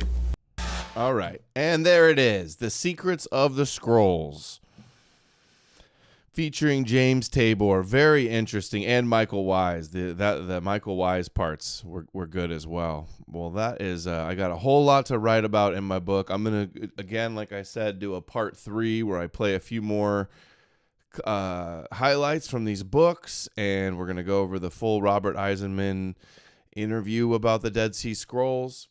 Huge shout out to Stacia, Zorn Der Edom, Pure Blood, Duncan Bates, EIQ Mystics. Super special shout out to EIQ Mystics. That's awesome. Thanks.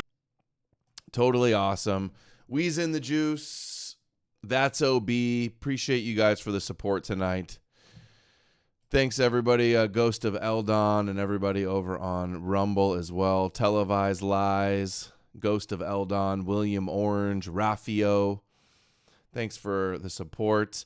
And again, if you guys want to support with a t-shirt, go to nomorenews.org. The link is below in the description. You can click on store or just click on the shirts here at the very top and get your premium No More News Conversation Starter t-shirt. My favorite t-shirts. They're already over, almost gone. I only bought 50 of each, and more than half are already sold, so get yours before they're sold out, because they're limited edition, exclusive, never doing another run of either one of these designs in this color. All right. Thank you all. And the website, nomorenews.org, is revamped a little bit as well. Thinking about doing something where I have a QR code shirt, possibly. Anyway, thank you all. Appreciate it for the support. Let me know what you think in the comments. Clip the show, share the links, educate yourselves, educate others, and hail the old gods. Down with Yahweh, hail the old gods. Take care, guys.